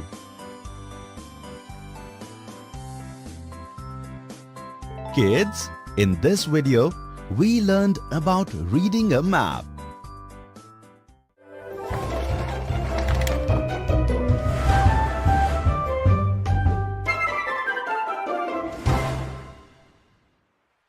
Children, in this lesson, we will learn about the scales on maps. For Tufan Tortoise's birthday, Babble Duck Uncle sent some sweets with Golu Panda. Uncle gave Golu a map from his house to Tufan Tortoise's house, which was marked with a dotted line. Can you tell through which places will Golu pass on the way? If you want, you can find the answer to this question by pausing the video. Great kids! Your answer is absolutely correct. Golu went on his way. After a while, he got lost. That's when he saw Meenu on the way. He asked Meenu for directions. As soon as Meenu saw the map, she told Golu that he would have to go about 4 kilometers more. Golu was shocked to hear this. He told Meenu that he had walked 1 centimeter on road number 1 as per the map given by Uncle. But he could not see Appu's confectionery far and wide. Meenu then draws Golu's attention to the scale written on the map. On the scale, it was written 1 centimeter equals 2 kilometer. What is this? Is this a scale? What is a scale? Children, have you seen a map? Do you know about the scale on the map? Meenu is explaining to Golu that because in reality paths are really long, we cannot show their length on a small paper. Therefore, we use scale. As written on this map, 1 centimeter equals 2 kilometer. What could it mean? This means that 1 centimeter of map is equal to 2 kilometers on the earth. Do you know how we can use this scale? The distance of road number 1 on the map given by Uncle is 2 centimeter. How many kilometer on earth is 1 centimeter according to scale written on the map? 2 kilometer. What is the distance of road number 1 in this way? 2 times 2 equals 4 kilometer. Golu is happy and at the same time sad about the scale because he would have to walk far enough to reach Appu's confectionery shop. Walking on road number 1, Golu finally reached Appu's confectionery. He bought sweets from there for Tufan. Can you tell which road Golu will have to walk next? Look at the map and tell. Alright, Golu now has to go to road number 2. Now can you tell the distance of road number 2 using the scale on the map? You can find the answer by pausing the video.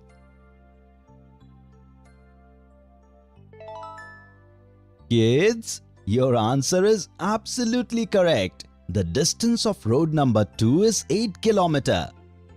Here the distances of all the roads coming in the way of Golu are shown in centimeter. Now, can you identify the longest road on the way? Now use the scale to tell the distance in kilometer of the longest road. You can pause the video and find the answer. Yes, your answer is absolutely correct. Road number 6 is the longest road and its distance is 10 kilometer. Will Golu get lost ever again? What will happen with Golu? We will see in next video. Children, in this lesson we learned this. We have to know about right and left direction. In this lesson, we will learn about the right and left directions used in maps. In previous lesson, Golu had bought sweets for Tufan from Appu's confectionery. Now, Golu again started with his journey. After going some distance, he saw the board of road number 3 on the road. He was shocked. According to Uncle's map, he should have been on road number 2. So where did Golu make a mistake this time? Golu was to go right on road number 2 from Appu's confectionery.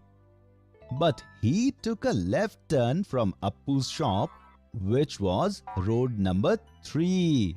Kids, do you know how to identify right and left directions? The direction that comes to your right hand side is called right hand side, and the direction that comes towards your left hand, we call it left hand side. Do you want to learn an easy process of identifying the right hand and the left hand? The left hand starts with the letter L and hence denoted with L. Keep your hand like this. Now, the hand whose thumb and index finger is making the letter L is your left hand, and the other one is right. Let us understand this with another example.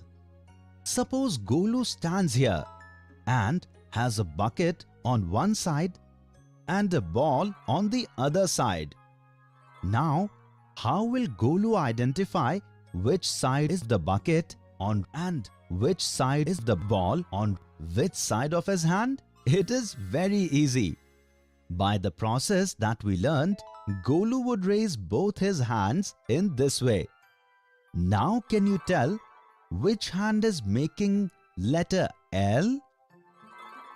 Yes, with this hand. So, which hand of Golu is this? Alright, left hand. And this hand? Right hand. So, which side of hand does Golu have the ball? Left hand. And the bucket? On his right hand. After looking for the way, Golu finally reached road number 2. Walking straight on road number 2, he is now standing at such a fork end of the road. Can you see the map and tell which road Golu has to take next? Yes, Golu will now have to go to road number 5. Can we tell from the process we learned that to get to road number 5, Golu has to turn right or left? If you want, you can pause the video and find the answer to this question. Well done, kids! You have found the right answer. Road number 5 is on the right hand side of Golu, so he will have to turn right to go to road number 5. Golu has now started walking on road number 5. Reaching the end of this road, he went to the left and the last route of his journey. The road started at number 6. Children, can you look at the map and tell that from where will Golu pass on the road number 6? Which side of Golu will this place be? Find the answer to this question by pausing the video. Absolutely right. Walking on road number 6, Golu will pass next to the post box. The post box will be on his left hand side. Walking straight on road number 6, Golu finally reached Tufan's house. He gave Tufan the box of sweets that uncle sent and also gave him lots of birthday wishes. Children, in this lesson, we have learned about the right and left directions using maps.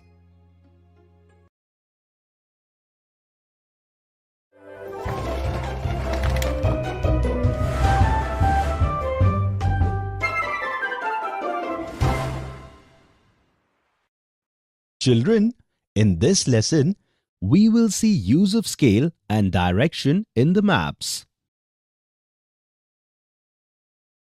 One day, Bablu reached the village of Ulta Pulta. As soon as he reached the gate to go inside, he found a map which was upside down.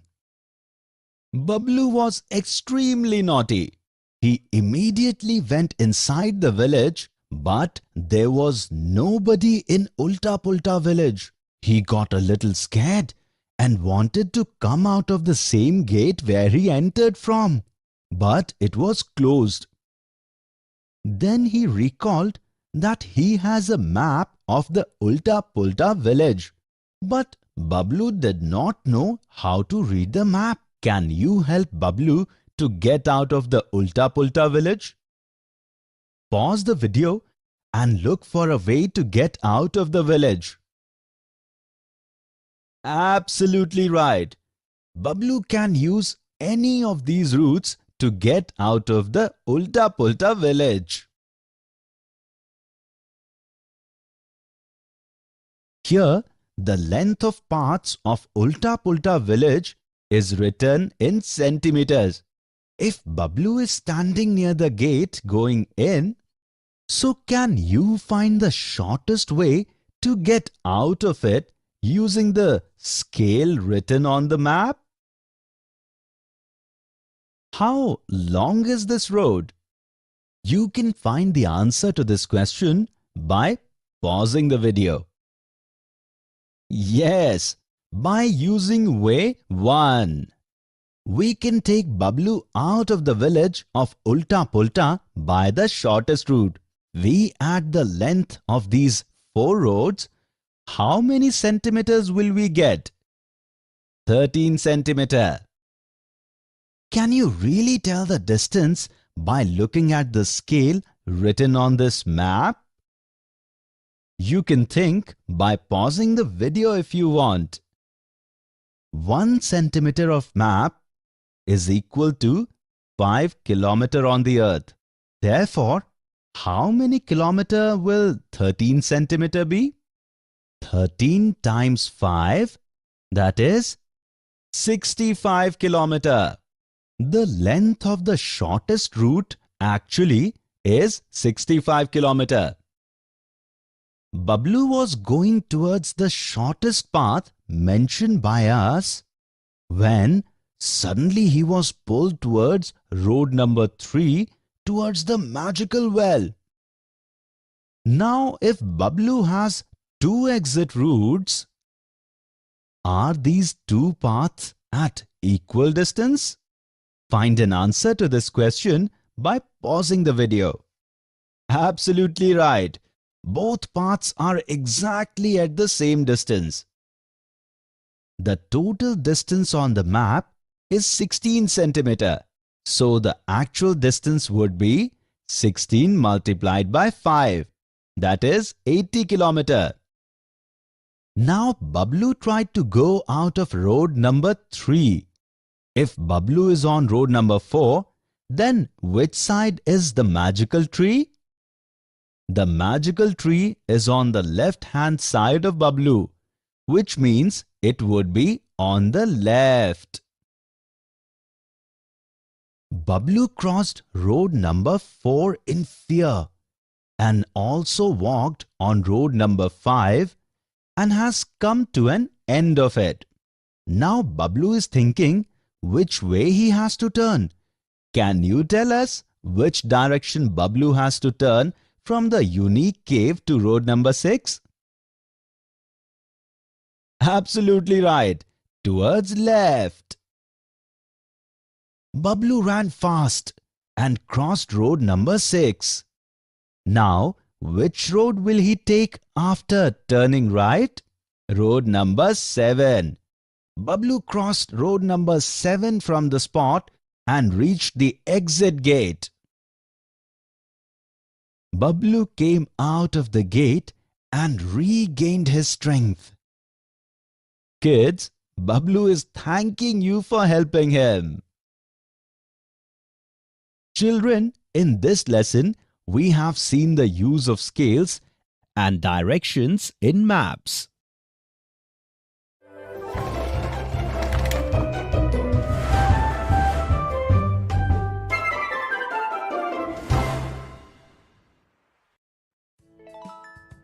What are floor maps and their deep drawings? And how can they be made? Learn about this. One day, the king announced that he had to change the design of his room. Whoever makes the best design for their room will be rewarded. The very first day, Bunny reached first to the king with a floor map to renovate his room. The floor map looked like this. Kids, do you know about a map of the floor? From the map of the floor of a room or the house, we can find out where the windows and doors are in it. Can you tell by looking at the map of the floor how many windows are there?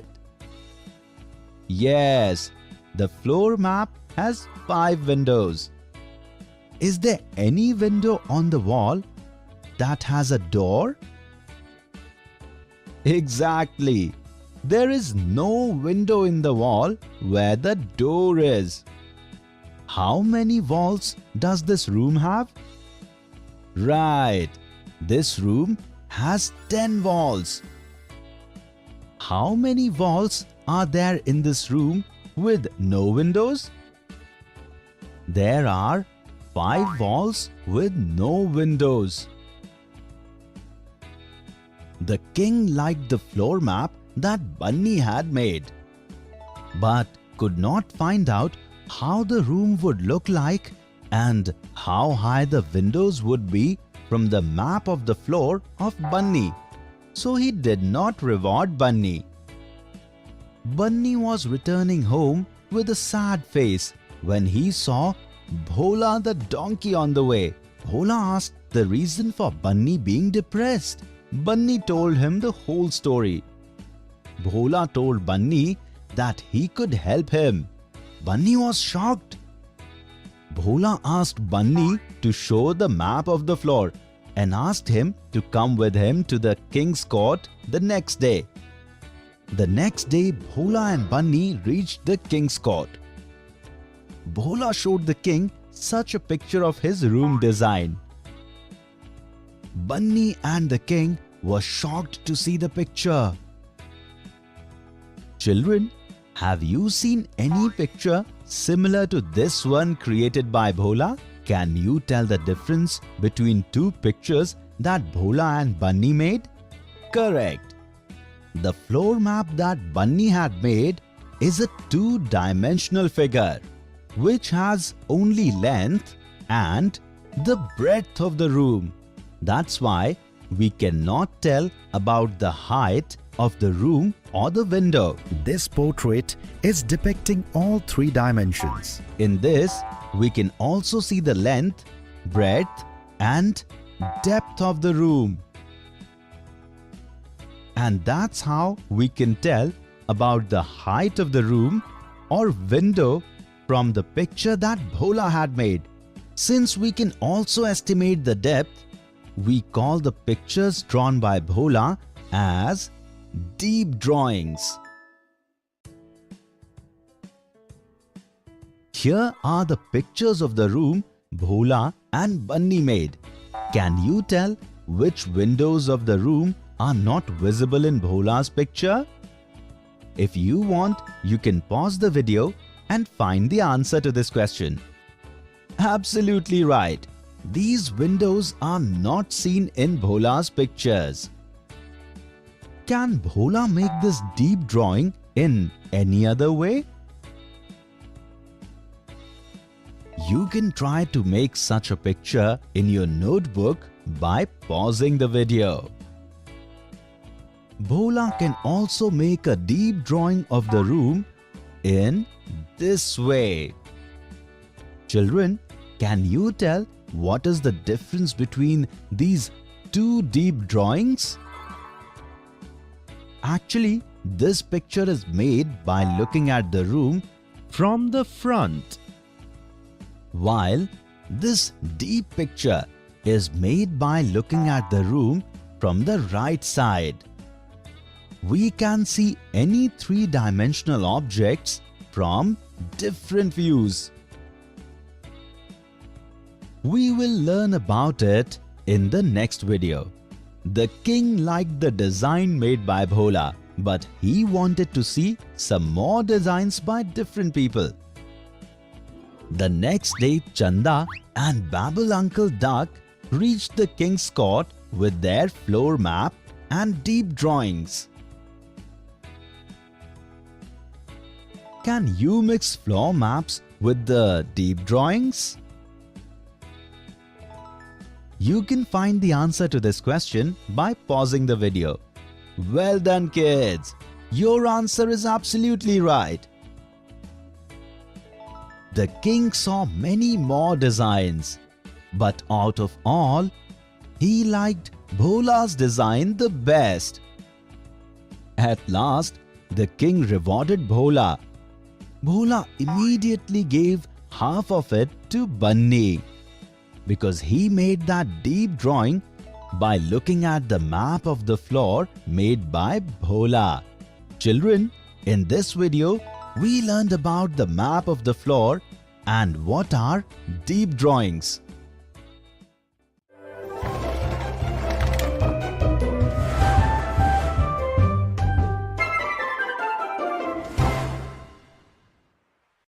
Children, in the last video, we learnt about making deep drawings of houses and rooms.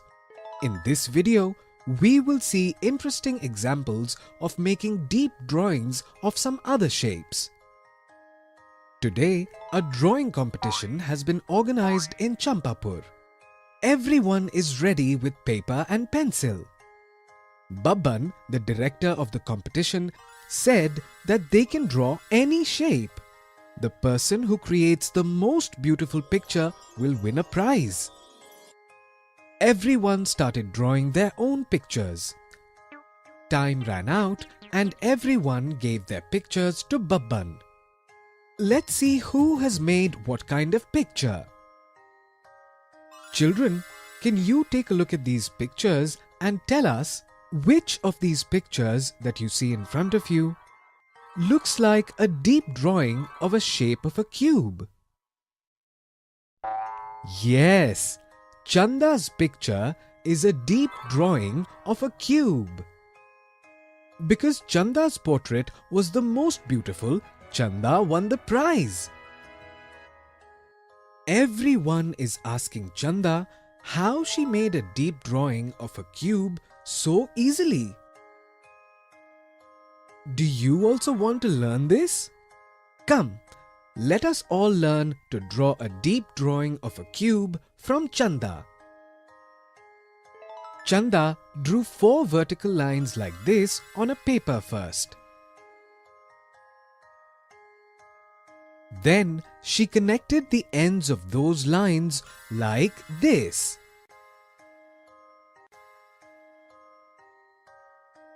It became a deep drawing of a cube. Isn't it easy? Can you make a deep drawing of a cube in some other way? You can try making it in your notebook by pausing the video. Children, you can also make a deep drawing of the cube in this way. Chanda went straight to her friend Appu Elephant's house with the trophy she won at the competition. Appu congratulated her on winning the competition. Now they are both playing a game. Chanda has made a cube net in this way on a cardboard. Appu has to make its deep drawing. Can you tell what this deep drawing will look like? You can find the answer by pausing the video. you can make this deep drawing in this way too.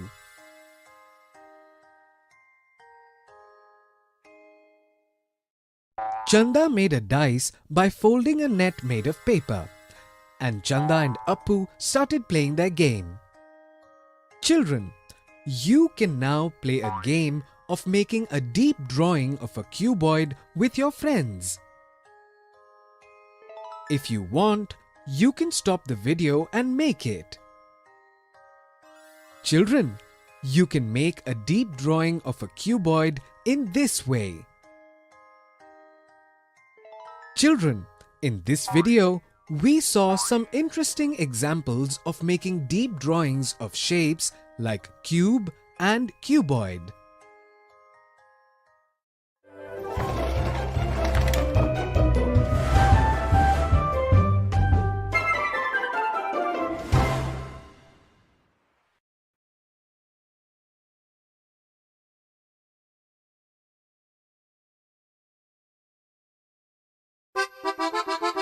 Shall we make a gift box?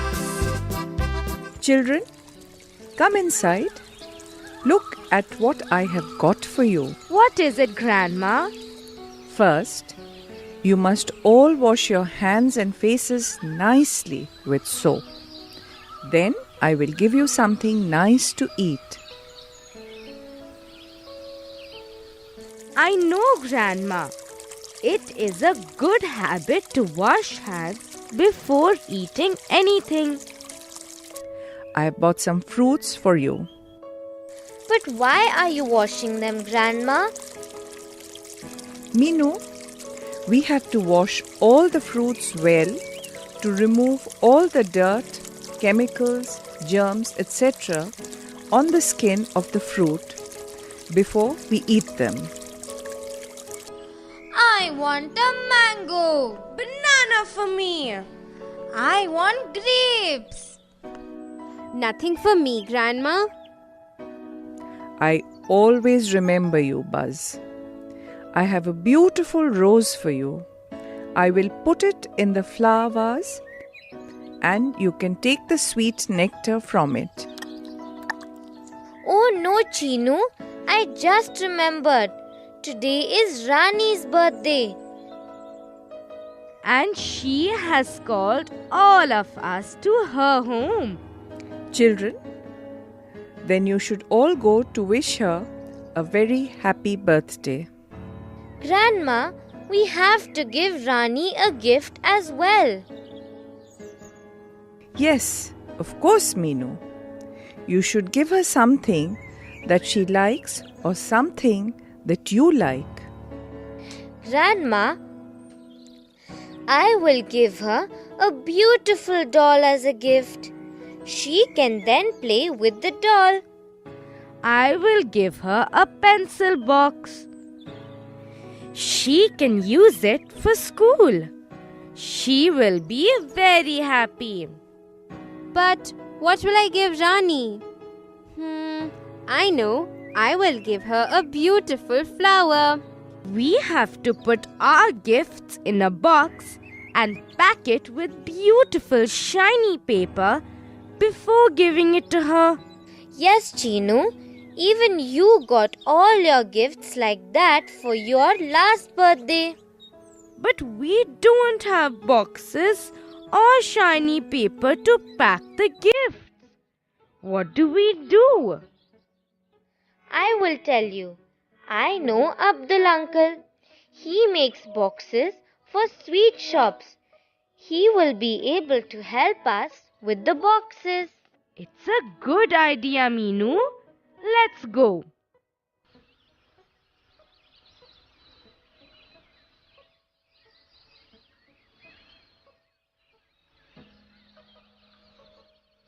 Good morning, uncle. Good morning, children. How can I help you? Uncle, we want some boxes to put our gifts in for our friend. Do you have some? Yes, of course, children. Look at these boxes. You can pick any of these. But uncle, I cannot use this box for my doll. It is too small. and it is too big for my flower. Okay, don't worry. I will make a new box for you. Uncle, will you show us how you make it? Yes, children, it is very easy to make it. To make a box, we have to cut the cardboard paper into a proper shape.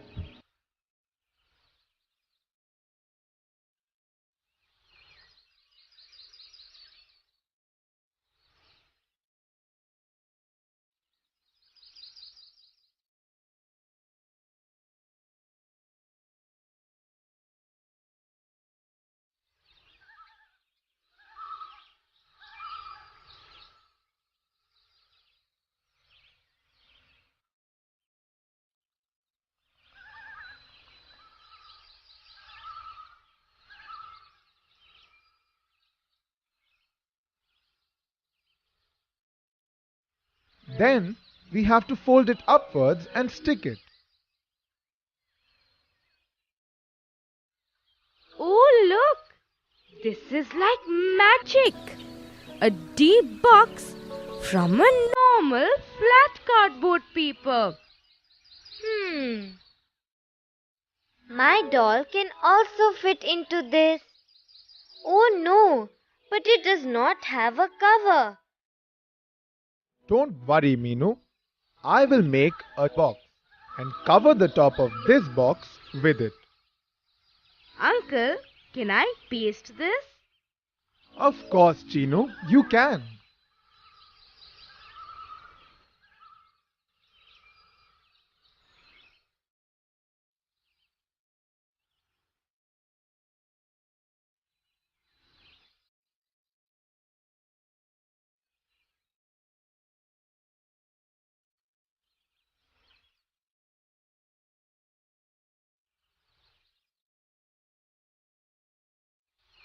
The cover is ready now. Now my doll can be kept inside this. Uncle, can we make boxes for our other gifts also? Like this? Of course, children. There are lots of cut papers in my shop. You can use them to make different shaped boxes. Just the way you want it. But please don't spoil them. Thank you, Uncle. We will be very careful. Look at this paper here. Let's make a box with this. I will make the box.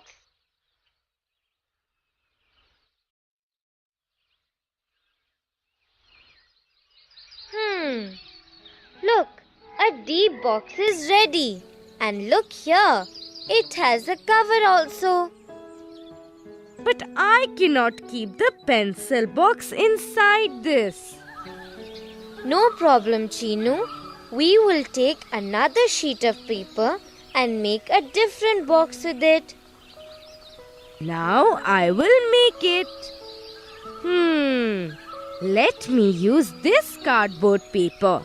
I will fold it like this and make it. My pencil box will fit into this nicely. Both of you have made boxes for your gifts, but we have not made a box for my gift. It's okay, Buzz. Don't worry. We will make a box for your gift also. I will make it. Look at my cardboard paper. I have folded it like this and I will keep folding it. Chinu, look at the kind of box you have made. It does not have a bottom or a top cover. Oh no! Let's fold it and make the box. The box is ready. Oh, a box without a top cover? What kind of a box is this? Oh, what is happening? Everything is going wrong. I will tell you, Chinu. Every deep cube drawing will have 6 sides, just like this Ludo dice. Look at its sides. Can you see 6 sides? Yes, Meenu.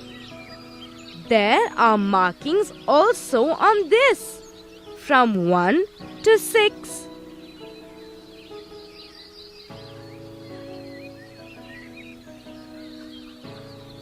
But the first paper you cut to make the box has 4 sides and the second one had 5.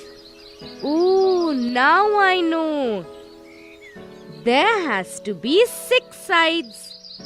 But these 6 sides have to be in a particular shape. I will show you some cardboard papers. You tell me as to what type of box can be made with it. Look. We can make a box with both the bottom and top cover with this. And from this? Buzz, you tell me now. I don't know, Meenu. You can fold this to find out. Try, Buzz, try.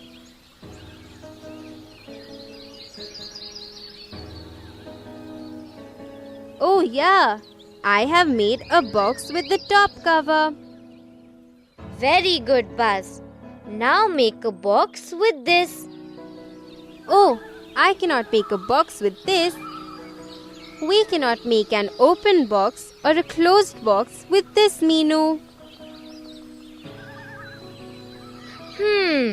It's fine now. Put your flower in this and let's go.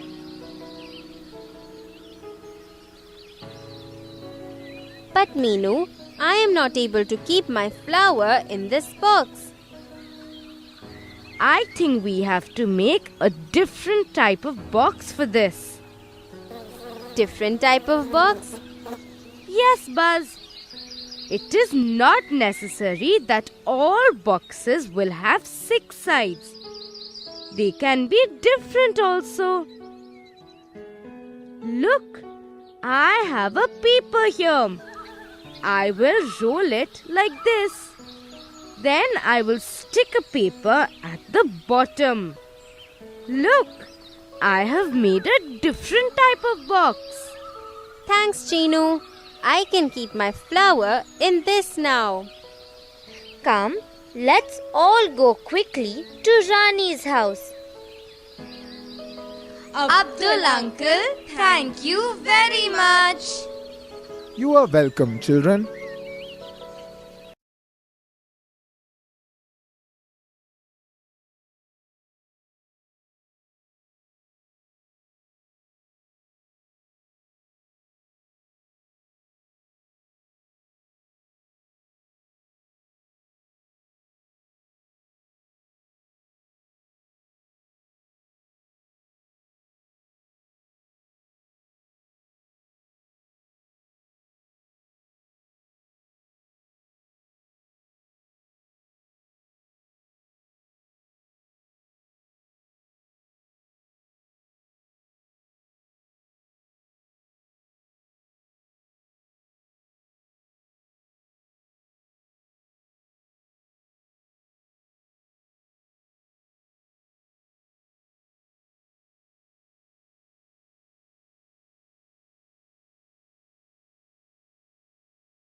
I like the chocolate in Meenu's hand.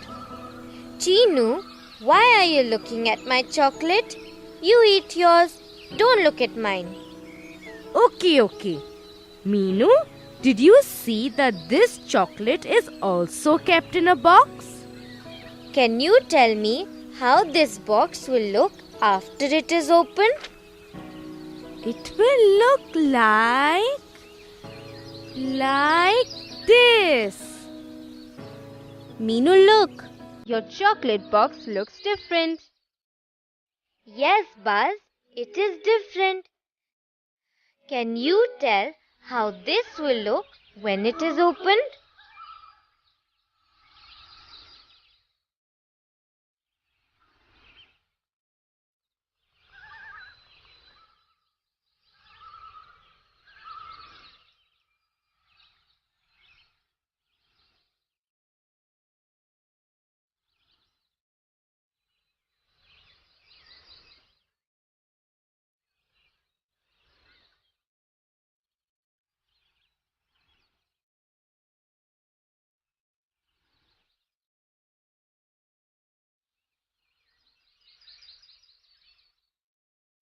This is a triangle. So its bottom and top cover will be a triangle. And it has 3 sides. So it will be like this. Now, Buzz also knows about the shapes of boxes. Now we will see how Buzz's cap will look when it is opened. Oh no, Chinu. I really like this cap. I don't want to spoil it. We will not spoil it, Buzz. We will guess how it will look without opening your cap. Then it's okay. If we open it from here, it will look like this. You are right, Chinu.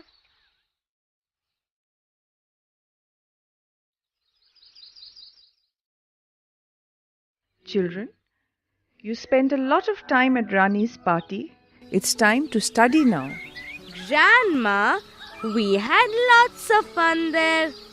Even I had lots of fun. Children, don't shout here. Some elders from the village are here. Your school is going to get a nice, proper building. So your papa and others are discussing the building plan for the school. Good morning, everybody. Good morning, children. Where had you gone? It is our friend Rani's birthday today, Papa. So we all went to her house to wish her happy birthday. Papa, what are you doing? We are discussing about the building plan for your new school. Papa, what is this mark here in this map? Children, come here. I will tell you. Before any building is built, we have to make its floor map. Floor map? What is that? Chinu, try and remember your classroom. How does its floor look like? It is a rectangle, Papa. Like this.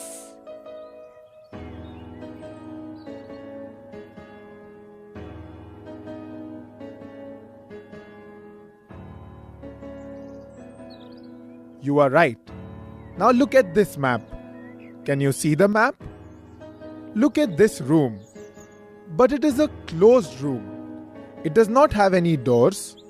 Suppose the door is made this side. The door will be made this side? How will we get to know in this map? We will show the door on this side in the map. This is the door? Can you tell me where the windows will be? One near the door and the other one will be on the opposite wall. Okay, let me make a mark like this for the windows. So, this is floor plan for one of the classrooms of your school. We can make a deep drawing of any building, house or room by seeing its floor map. Can you look at the floor map of this room and tell me how this room will look like? Yes, we can do it, Papa. We will try to do it. Okay, you try doing it. I will come back soon. Everyone's leaving. I will say bye to them and come.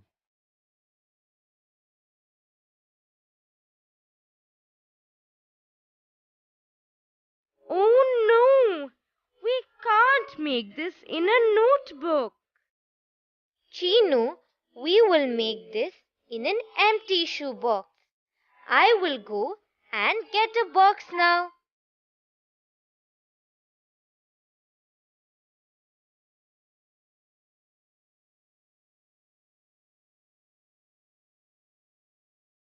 This is our room.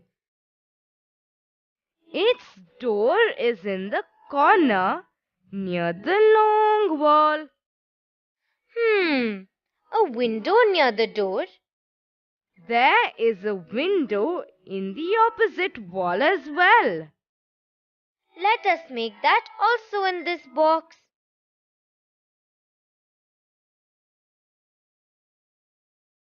Our room is made now. When our school gets a room like this, we will happily sit there and study. Children, have you made it? Yes, Papa. Oh, so you have made the shape of the room in this box. You could have made this in your notebook also. We could not make it properly in our notebook. Children, it is easy to make deep drawings in your notebook. I will tell you how. First, I will make a square. Then, I will make another square of the same size behind it.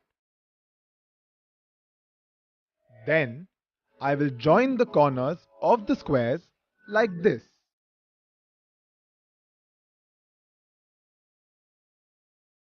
Oh, this is very easy, Papa. I also know of a way to do it. Okay, tell us now. I have made a square first. Then on top of that, I have made another one with the same length and breadth.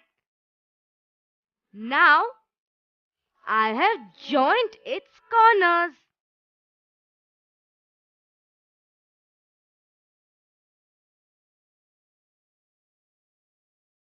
Oh, this is even more simple. So, you can make a deep drawing of this room in your notebook also. Yes, Papa, we can make it now. Like this.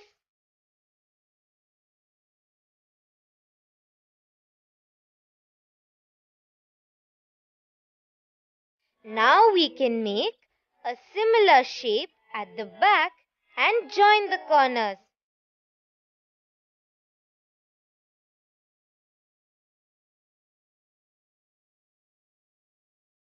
And now the door and windows. You are right. But we cannot see the back part of the room in this. Yes, children. How a thing looks depends on the thing and the person looking at that thing. Let us take this box now. If we look at it from the front, how will it look like? Can you look at it and make a drawing?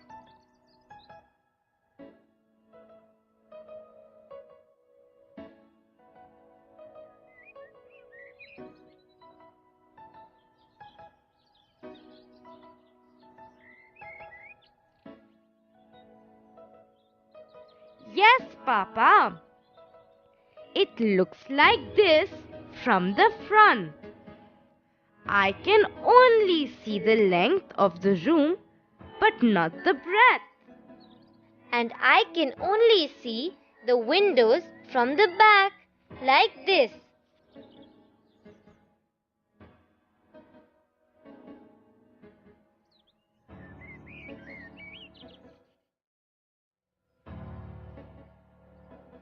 And what if we see it from the top?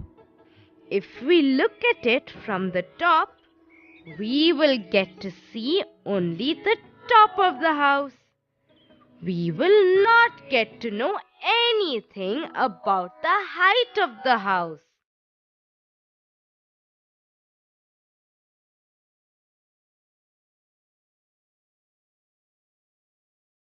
And if we look at it from the side, like this, Then we will get to know only the breadth and the height of the room. We will not be able to see the length at all. Very good, children. Whenever you draw anything, look at it from different sides and then try to draw it. You got it? Yes, Papa. Friends, you also look at your house or your classroom in school and try to make deep drawings of them.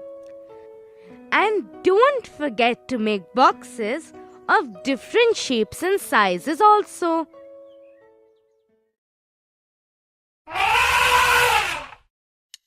Will you help Parrot choose the correct answer? How many sides does a cube have? 1, 3, 4 or 6?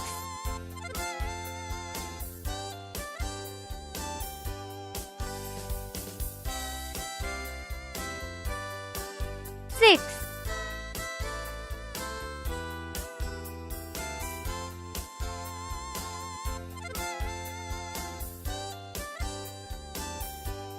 Are all the sides of a Ludo dice the same? Yes or no?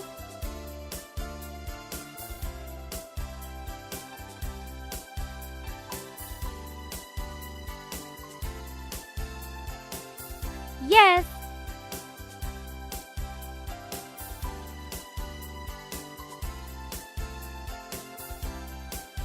Can we make a deep box which is closed from all sides from this shape? Yes or no?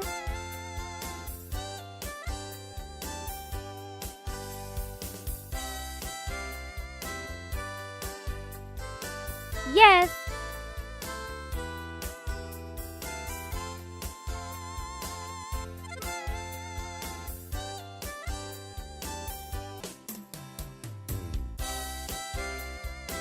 What type of a box can be made from this shape?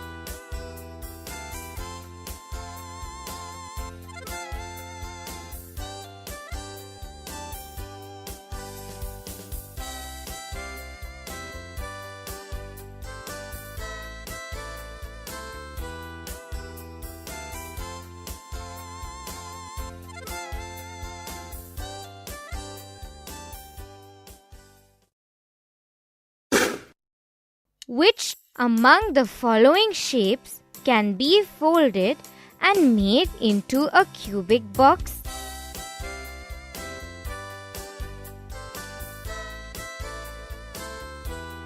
Yes or no?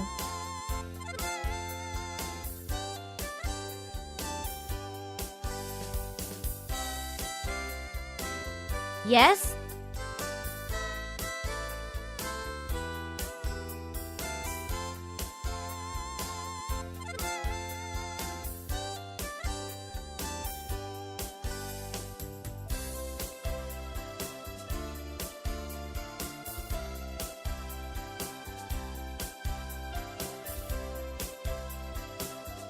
Yes or no?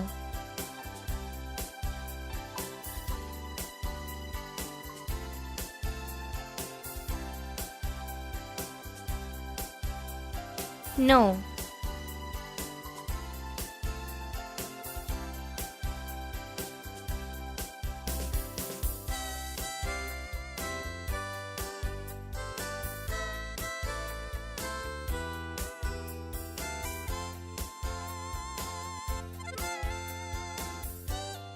Yes or no?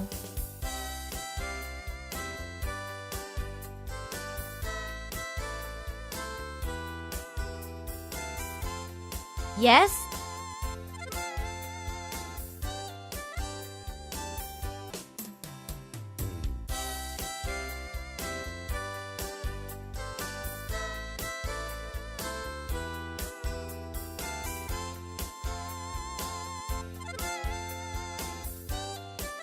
Yes or no?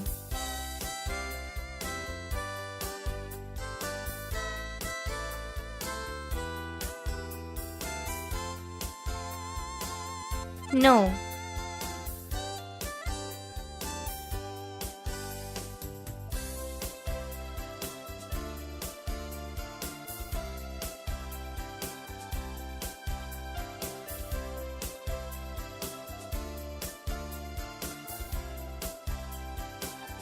Yes or no?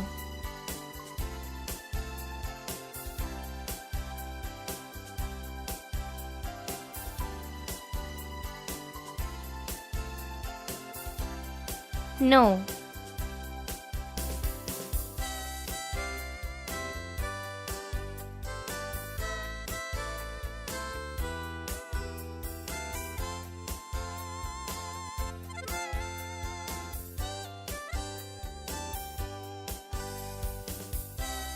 Yes or no?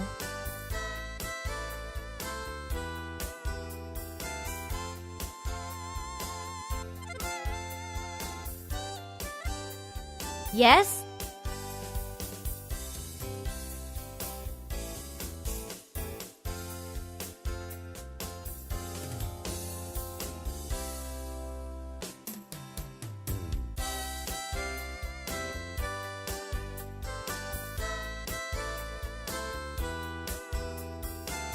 Yes or no?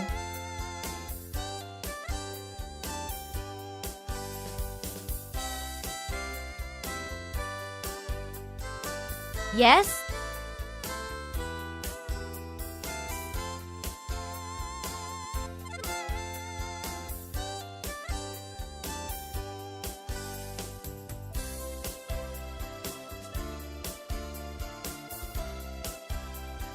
Look carefully at this cardboard. What kind of a box can be made from this shape?